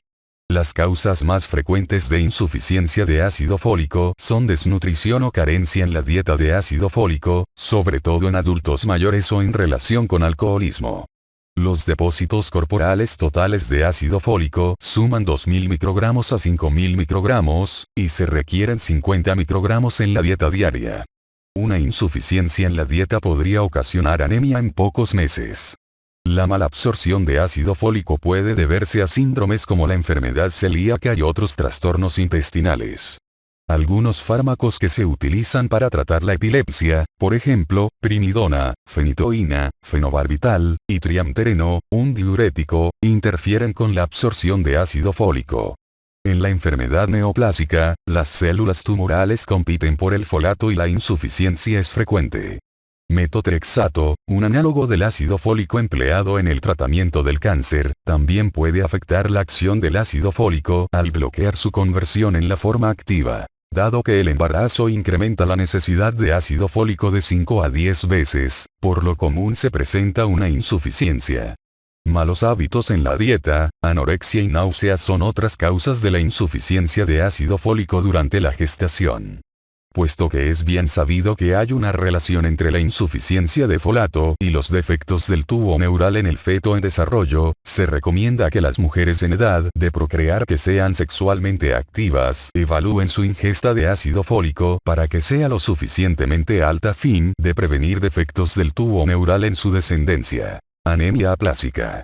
La anemia aplásica describe un trastorno de las células madre pluripotenciales de la médula ósea cuyo resultado es una reducción de las 3 líneas celulares hematopoyéticas: eritrocitos, leucocitos y plaquetas. La aplasia pura de glóbulos rojos, en la que solo estos se afectan, es rara. La anemia se debe al fallo de la médula ósea para reemplazar los eritrocitos senescentes que son destruidos y salen de la circulación, aunque los glóbulos que permanecen son de tamaño y color normal. Al mismo tiempo, como los leucocitos, en particular los neutrófilos, y los trombocitos tienen una vida corta, una insuficiencia de estas células suele evidenciarse antes que la anemia se agrave. Etiología y patogénesis. Entre las causas de la anemia aplásica están la exposición a dosis altas de radiación, sustancias químicas y toxinas que suprimen la hematopoiesis de modo directo o por mecanismos inmunitarios. La quimioterapia y la irradiación por lo común producen depresión de la médula ósea, lo cual causa pancitopenia, anemia, trombocitopenia y neutropenia. Los fármacos tóxicos identificados incluyen benceno, el antibiótico cloranfenicol y los fármacos alquilantes y antimetabolitos que se utilizan en el tratamiento del cáncer. La anemia aplásica causada por exposición a químicos puede ser una reacción idiosincrática ya que solo afecta a personas susceptibles. Por lo general, aparece semanas después de haber empezado a tomar un fármaco, pero puede presentarse antes. Tales reacciones a menudo son graves y algunas veces irreversibles y fatales. La anemia aplásica puede desarrollarse en el curso de muchas infecciones y se ha informado con mucha frecuencia como una complicación de hepatitis viral, mononucleosis y otras enfermedades virales, incluido el síndrome de inmunodeficiencia adquirida. La causa se desconoce en 2/3 de los casos, a los que se les denomina anemia aplásica idiopática.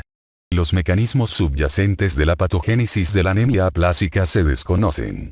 Se sugiere que la exposición a sustancias químicas, elementos infecciosos y otras agresiones genera una respuesta celular inmunitaria cuyo resultado es la producción de citocinas por células T activadas. Estas citocinas, por ejemplo, interferón, factor de necrosis tumoral, suprimen el crecimiento y desarrollo normal de células madre. Manifestaciones clínicas. Es posible que el inicio de la anemia aplásica sea insidioso o que ésta ataque con rapidez y suma gravedad. Es importante tener en cuenta que puede ocurrir a cualquier edad. Los síntomas que se presentan al inicio también pueden incluir debilidad, fatiga y palidez por anemia. Petequias, es decir, pequeñas hemorragias cutáneas punteadas, y equimosis, es decir, hematomas, a menudo se desarrollan en la piel, y puede haber hemorragia nasal, de encías, vaginal o digestiva por descenso de las concentraciones plaquetarias. La disminución del número de neutrófilos incrementa la susceptibilidad a las infecciones. Diagnóstico y tratamiento. En la anemia aplásica el inicio es gradual con cierta fatiga o tal vez algo de hemorragia gingival, o bien es posible que la persona se queje de que tiene dificultad con la coagulación. Cuando la persona se presenta al médico, la anemia aplásica puede poner en riesgo la vida. No hay hallazgos físicos específicos como hepatoesplenomegalia o linfadenopatía. El hemograma completo muestra pancitopenia, que significa disminución de eritrocitos, leucocitos y plaquetas. El recuento de reticulocitos es 0 porque la médula no está produciendo glóbulos rojos. Los índices eritrocíticos indican anemia normocrónica y normocítica. Quizá uno de los hallazgos más útiles para determinar la causa de la pancitopenia se identifica en el interrogatorio que se le realiza al paciente.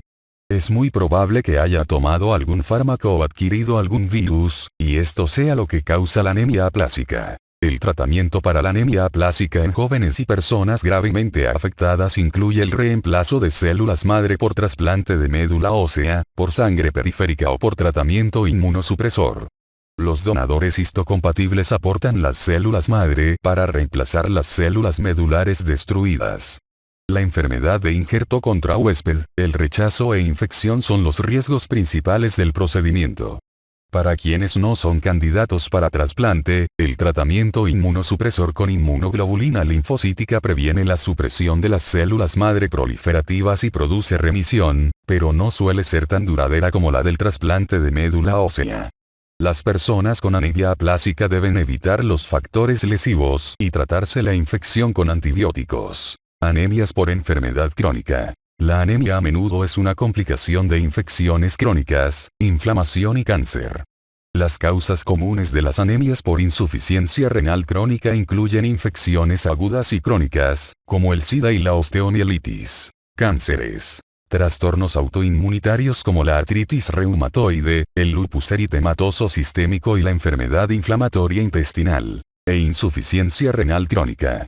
Además, la anemia de la insuficiencia renal crónica puede causar hipertrofia ventricular izquierda.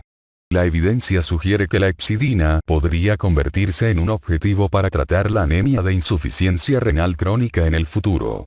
Se supone que el corto lapso de vida del eritrocito, su producción insuficiente, una respuesta disminuida a la eritropoyetina y la baja concentración de hierro sérico son causados por las acciones de las citocinas y células del sistema retículo endotelial. Los microorganismos, las células tumorales y la desregulación autoinmunitaria conducen a la activación de las células T y a la producción de citocinas, por ejemplo, interleucina, 1, interferón y factor de necrosis tumoral, que suprimen la respuesta a la eritropoyetina. Además, los macrófagos captan el hierro y lo almacenan, lo cual reduce su disponibilidad para la eritropoiesis. La anemia leve es normocítica y normocrónica con recuentos de reticulocitos bajos. La insuficiencia renal crónica casi siempre produce anemia, principalmente por insuficiencia de eritropoyetina. Las toxinas urémicas no identificadas y el nitrógeno retenido también interfieren con las acciones de la eritropoyetina y con la producción y supervivencia de los eritrocitos. Asimismo, la hemólisis y la pérdida de sangre relacionadas con la hemodiálisis y las tendencias hemorrágicas contribuyen a la anemia o insuficiencia renal. El tratamiento para estas anemias incluye el tratamiento de la enfermedad subyacente, el tratamiento con eritropoyetina a corto plazo, la suplementación con hierro y las transfusiones de sangre. Sin embargo, es cuestionable si la eritropoyetina también podría causar efectos adversos como enfermedad cardiovascular. La anemia de enfermedad crítica es muy frecuente en la unidad de cuidados intensivos, con más del 90% de las personas presentando niveles bajos de hemoglobina secundarios a sus comorbilidades. En las personas gravemente enfermas, las bajas concentraciones de eritropoyetina y la anemia parecen deberse también a citocinas inflamatorias. En esta población, se sugiere restringir las transfusiones de eritrocitos para reducir el riesgo de transmitir infecciones y la modulación inmunitaria. En resumen, la anemia es una condición caracterizada por un número insuficiente de eritrocitos circulantes o un nivel de hemoglobina bajo, o ambos. No es una enfermedad, sino una manifestación de un proceso patológico o una alteración de la función corporal. Las manifestaciones de la anemia están relacionadas con el deterioro del transporte de oxígeno, alteraciones en el número de eritrocitos, el contenido de hemoglobina y la estructura celular, así como los signos y síntomas del proceso subyacente causante de la anemia. La anemia puede ser el resultado de la pérdida excesiva de sangre, la destrucción de eritrocitos por hemólisis o la producción insuficiente de hemoglobina o glóbulos rojos. La anemia por pérdida de sangre puede ser aguda o crónica. Con la hemorragia, el hierro y otros componentes del eritrocito se pierden del cuerpo. La anemia hemolítica se caracteriza por la destrucción prematura de glóbulos rojos, con retención corporal de hierro y otros productos de la destrucción de eritrocitos. La anemia hemolítica puede ser ocasionada por defectos en la membrana del eritrocito, hemoglobinopatías, enfermedad de células falciformes o talasemia, o defectos enzimáticos heredados, insuficiencia de deshidrogenasa de glucosa, 6-fosfato. Las formas adquiridas de anemia hemolítica se deben a factores extrínsecos al eritrocito, como algunos fármacos, toxinas bacterianas y otras, anticuerpos y traumatismo físico. La anemia por insuficiencia de hierro, que se caracteriza por la síntesis reducida de la hemoglobina, puede ser consecuencia de insuficiencia en la dieta, pérdida de hierro por hemorragia o demandas incrementadas para la producción eritrocítica. Las insuficiencias de vitamina B12 y ácido fólico deterioran la producción de glóbulos rojos al interferir con la síntesis de ácido desoxirribonucleico. La anemia aplásica es causada por supresión de la médula ósea y por lo general da lugar a una reducción de leucocitos y plaquetas, así como de eritrocitos. Las enfermedades crónicas como trastornos inflamatorios, artritis reumatoide, cánceres e insuficiencia renal crónica causan anemia a través de la producción de citocinas inflamatorias que interfieren con la producción o la respuesta de la eritropoyetina. Policitemia. Después de terminar esta sección del capítulo, el lector será capaz de cumplir con los siguientes objetivos.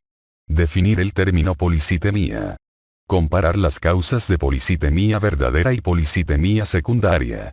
Describir las manifestaciones de policitemia. La policitemia es una masa total de eritrocitos irregularmente alta con un hematócrito mayor del 54% en varones y del 47% en mujeres. Un hematócrito mayor del 50% causa disfunción cardíaca y obstrucción vascular, mientras que un hematócrito que excede el 60% puede ocasionar hipoxia. La policitemia se clasifica como relativa o absoluta. En la policitemia relativa, llamada también síndrome de Gais-Bock, el hematócrito aumenta como resultado de la pérdida del volumen plasmático sin una disminución correspondiente de glóbulos rojos. Puede ocurrir con la privación de agua, el consumo excesivo de diuréticos o pérdidas gastrointestinales. La policitemia relativa se corrige aumentando el volumen de líquido vascular. La policitemia absoluta es un aumento del hematócrito debido al incremento de la masa total de eritrocitos y se clasifica como primaria o secundaria. Policitemia absoluta primaria. La policitemia primaria, o policitemia verdadera, es una enfermedad neoplásica de las células pluripotenciales de la médula ósea caracterizada por un incremento absoluto de la masa total de eritrocitos, acompañado por recuentos altos de leucocitos y plaquetas. Las manifestaciones clínicas de la policitemia verdadera son variables y se relacionan con el aumento del recuento de eritrocitos, el nivel de hemoglobina y el hematócrito, lo que incrementa el volumen sanguíneo y la viscosidad. La viscosidad se incrementa de modo exponencial con el hematócrito y puede interferir con el gasto cardíaco y el flujo sanguíneo. La hipertensión es común y podría haber quejas de cefalea, mareo, incapacidad para concentrarse y cierta dificultad con la audición y la visión como resultado de la disminución del flujo sanguíneo. La estasis venosa produce una apariencia pletórica o enrojecimiento oscuro y cianosis uniforme, en particular de los labios, uñas de los dedos y membranas mucosas. Debido a la concentración incrementada de eritrocitos, la persona puede experimentar comezón y dolor en los dedos de las manos o pies, y el hipermetabolismo puede inducir transpiración nocturna y pérdida de peso. El tromboembolismo y la hemorragia, secundarios a anomalías plaquetarias, son complicaciones frecuentes que pueden evitarse mediante flebotomía. El objetivo del tratamiento de la policitemia primaria es reducir la viscosidad sanguínea. Extraer sangre por flebotomía periódica para reducir el volumen de eritrocitos puede lograrlo. Policitemia absoluta secundaria. La policitemia secundaria es resultado de un incremento fisiológico del nivel de eritropoyetina, casi siempre como una respuesta compensatoria a la hipoxia. Los factores que causan hipoxia incluyen vivir en grandes altitudes, enfermedad cardíaca y pulmonar crónica, y tabaquismo. Los nativos que viven en grandes altitudes de 14.000 a 17.000 pies desarrollan policitemia secundaria o policitemia fisiológica, en la que su recuento eritrocítico suele ser de 6 a 7 millones por milímetro cúbico. Esto les permite realizar todo tipo de labores pesadas a grandes altitudes. La liberación resultante de eritropoyetina por los riñones causa el incremento de formación de eritrocitos en la médula ósea. Las neoplasias que secretan eritropoyetina también pueden causar policitemia secundaria. Enfermedades renales, como la hidronefrosis o los quistes renales, pueden obstruir el flujo sanguíneo, causar hipoxia y conducir a un aumento de eritropoyetina. El tratamiento de la policitemia secundaria se centra en aliviar la hipoxia. Por ejemplo, es posible emplear el tratamiento continuo con bajo flujo de oxígeno para corregir la hipoxia grave que experimentan algunas personas con enfermedad pulmonar obstructiva crónica. Se cree que esta forma de tratamiento alivia la hipertensión pulmonar y la policitemia, y retarda el inicio de la cardiopatía pulmonar. En resumen, policitemia describe una afección en la que la masa eritrocítica se incrementa. Puede presentarse como relativa o absoluta. La policitemia relativa es consecuencia de la pérdida de líquido vascular y se corrige restituyéndolo. La policitemia absoluta se clasifica además como trastorno primario o secundario. La policitemia primaria absoluta, o policitemia verdadera, es una enfermedad proliferativa de la médula ósea con incremento absoluto de la masa total de eritrocitos, acompañado de recuentos altos de leucocitos y plaquetas. La policitemia secundaria absoluta es resultado de un aumento de los niveles de eritropoyetina causado por padecimientos hipóxicos, como enfermedad cardíaca y pulmonar crónica. Muchas de las manifestaciones de la policitemia se relacionan con el aumento del volumen y la viscosidad sanguíneos, lo que origina hipertensión y estancamiento del flujo sanguíneo. Cambios eritrocíticos relacionados con la edad. Después de terminar esta sección del capítulo, el lector será capaz de cumplir con los siguientes objetivos.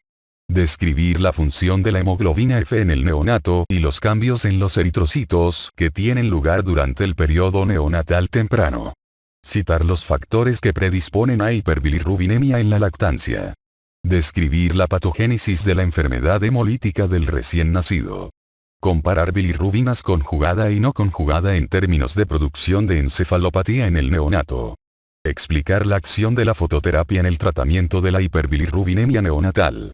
Enunciar los cambios eritrocíticos relacionados con el envejecimiento. Cambios eritrocíticos en el neonato. Al nacimiento, los cambios en el eritrocito reflejan la transición a la vida extrauterina y la necesidad de transportar oxígeno desde los pulmones, tabla 27, 4.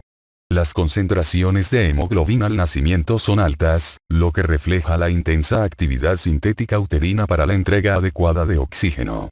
Hacia el final de la primera semana postnatal, la concentración de hemoglobina comienza a disminuir gradualmente hasta un valor mínimo alrededor de los 2 meses de edad.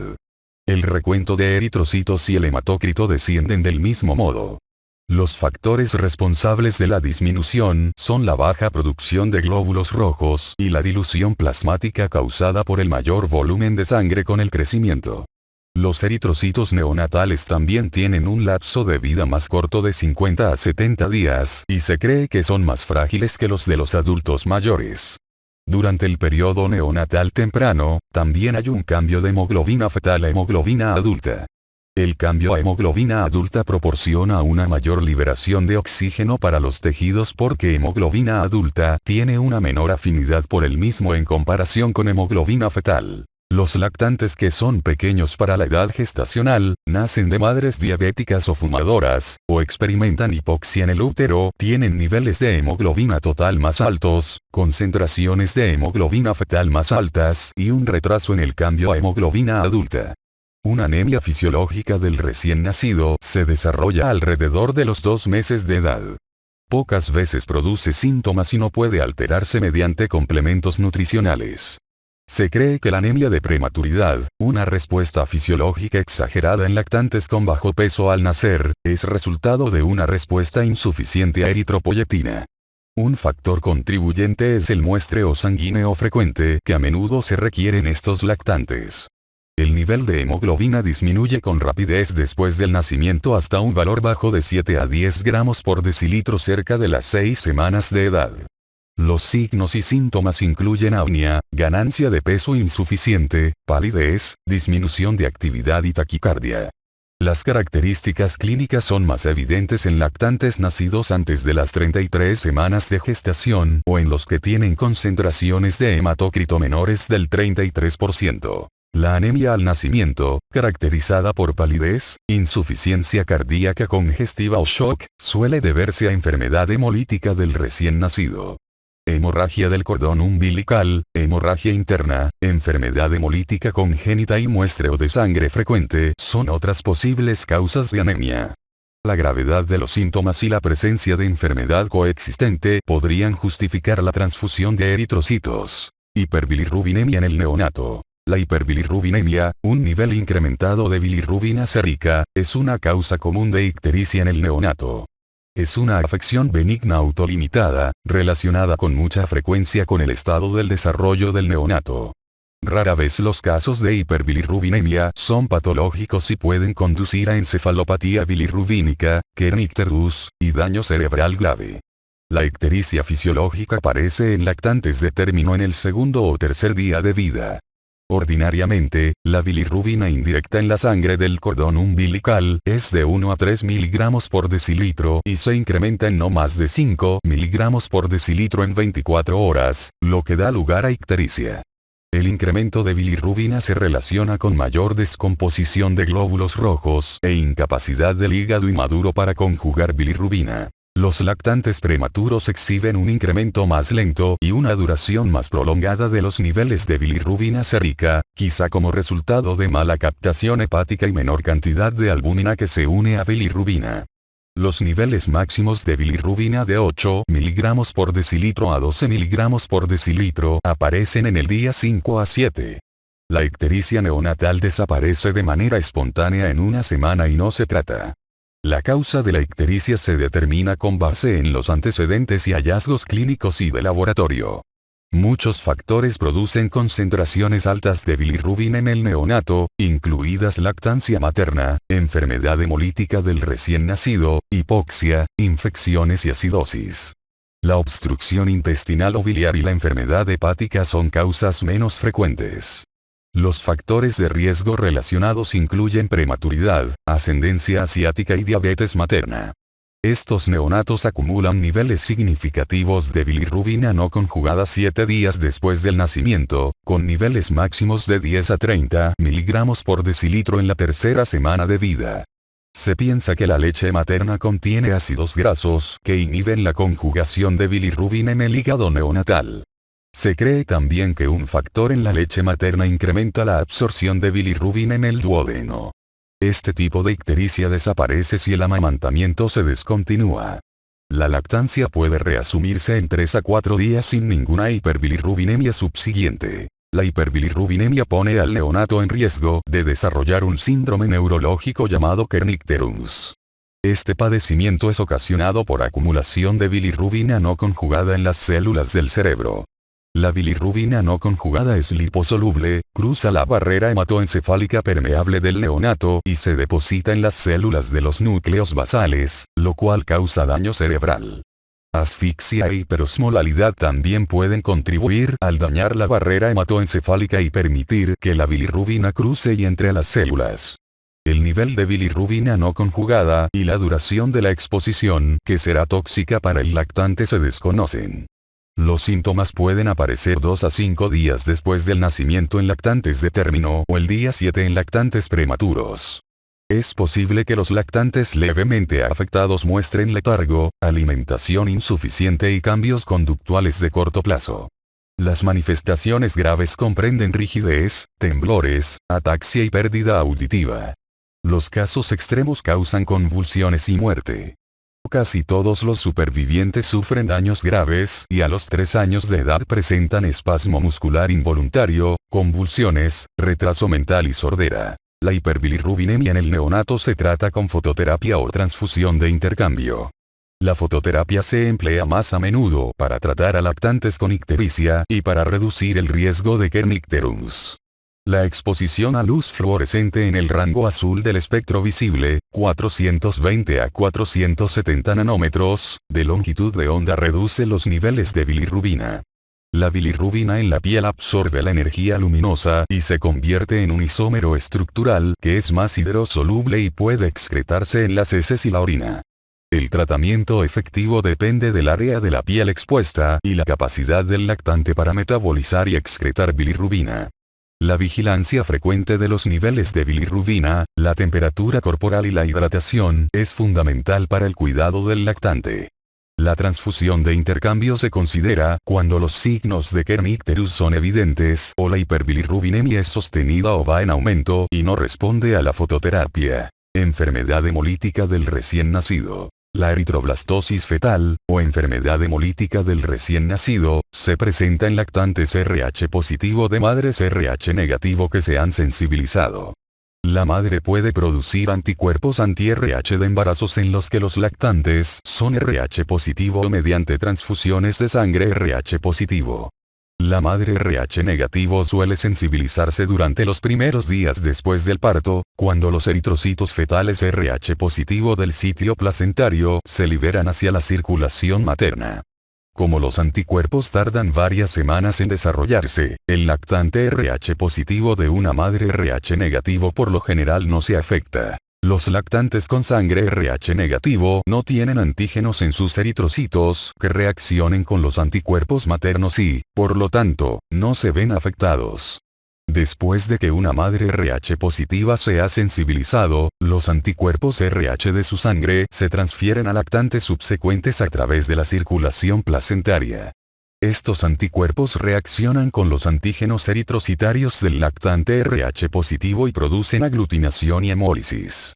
Esto conduce a anemia grave con hiperplasia compensatoria y agrandamiento de los órganos formadores de sangre, incluidos el vaso y el hígado, en el feto.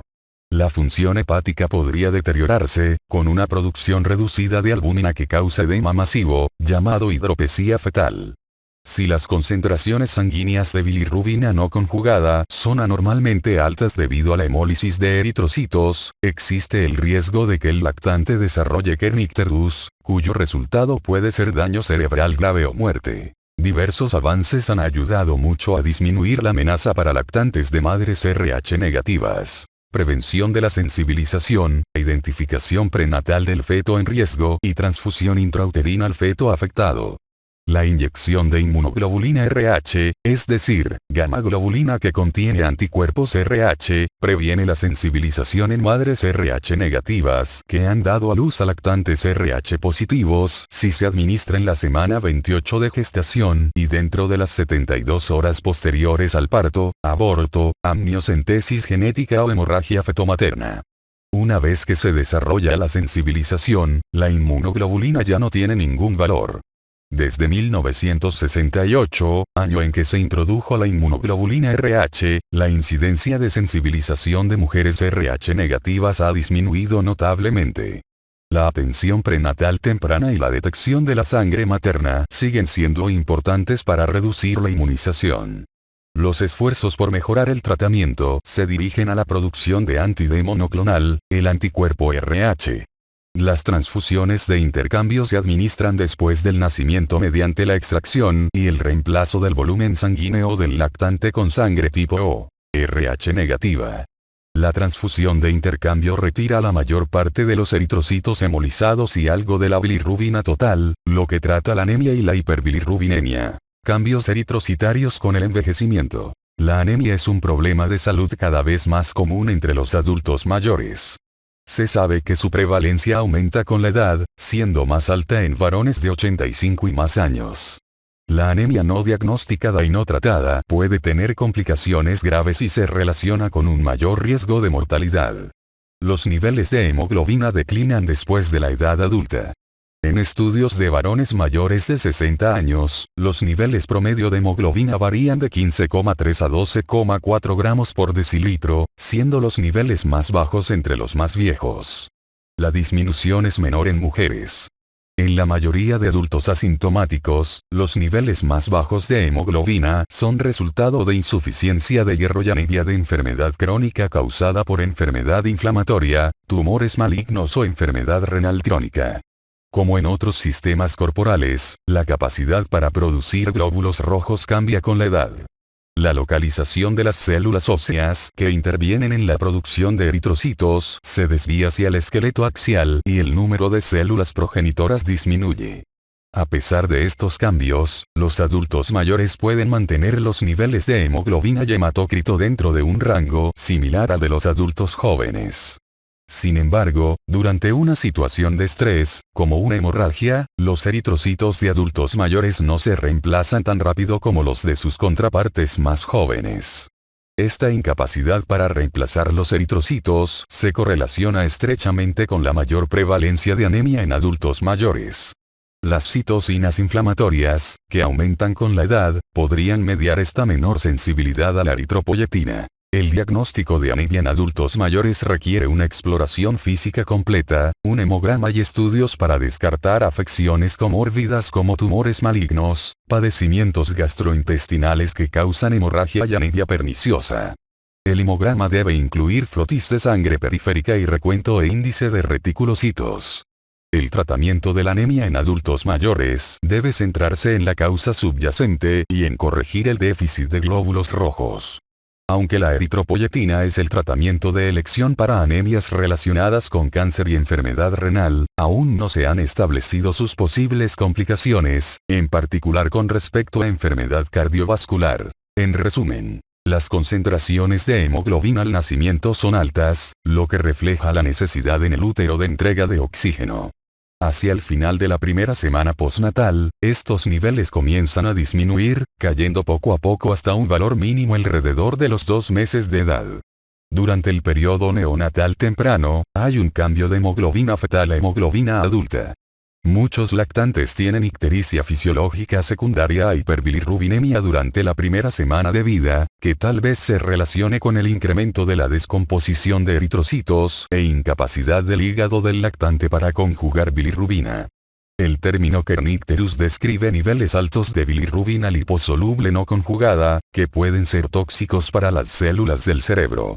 Según la gravedad, el kernicterus se trata con fototerapia o transfusiones de intercambio, o ambas. La enfermedad hemolítica del recién nacido se presenta en lactantes RH positivos de madres RH negativas que se han sensibilizado. Implica hemólisis de los eritrocitos del lactante en respuesta a anticuerpos RH maternos que cruzaron la placenta.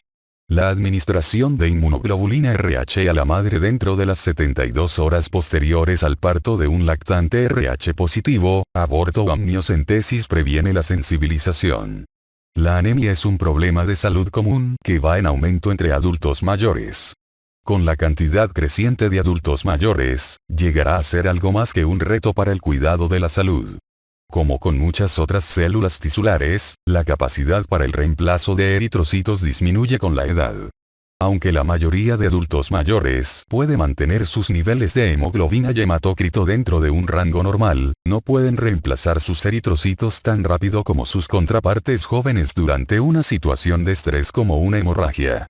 Esta incapacidad para reemplazar eritrocitos se correlaciona de manera estrecha con la mayor prevalencia de anemia en adultos mayores, que suele ser resultado de hemorragia, infección, tumor maligno o enfermedad crónica.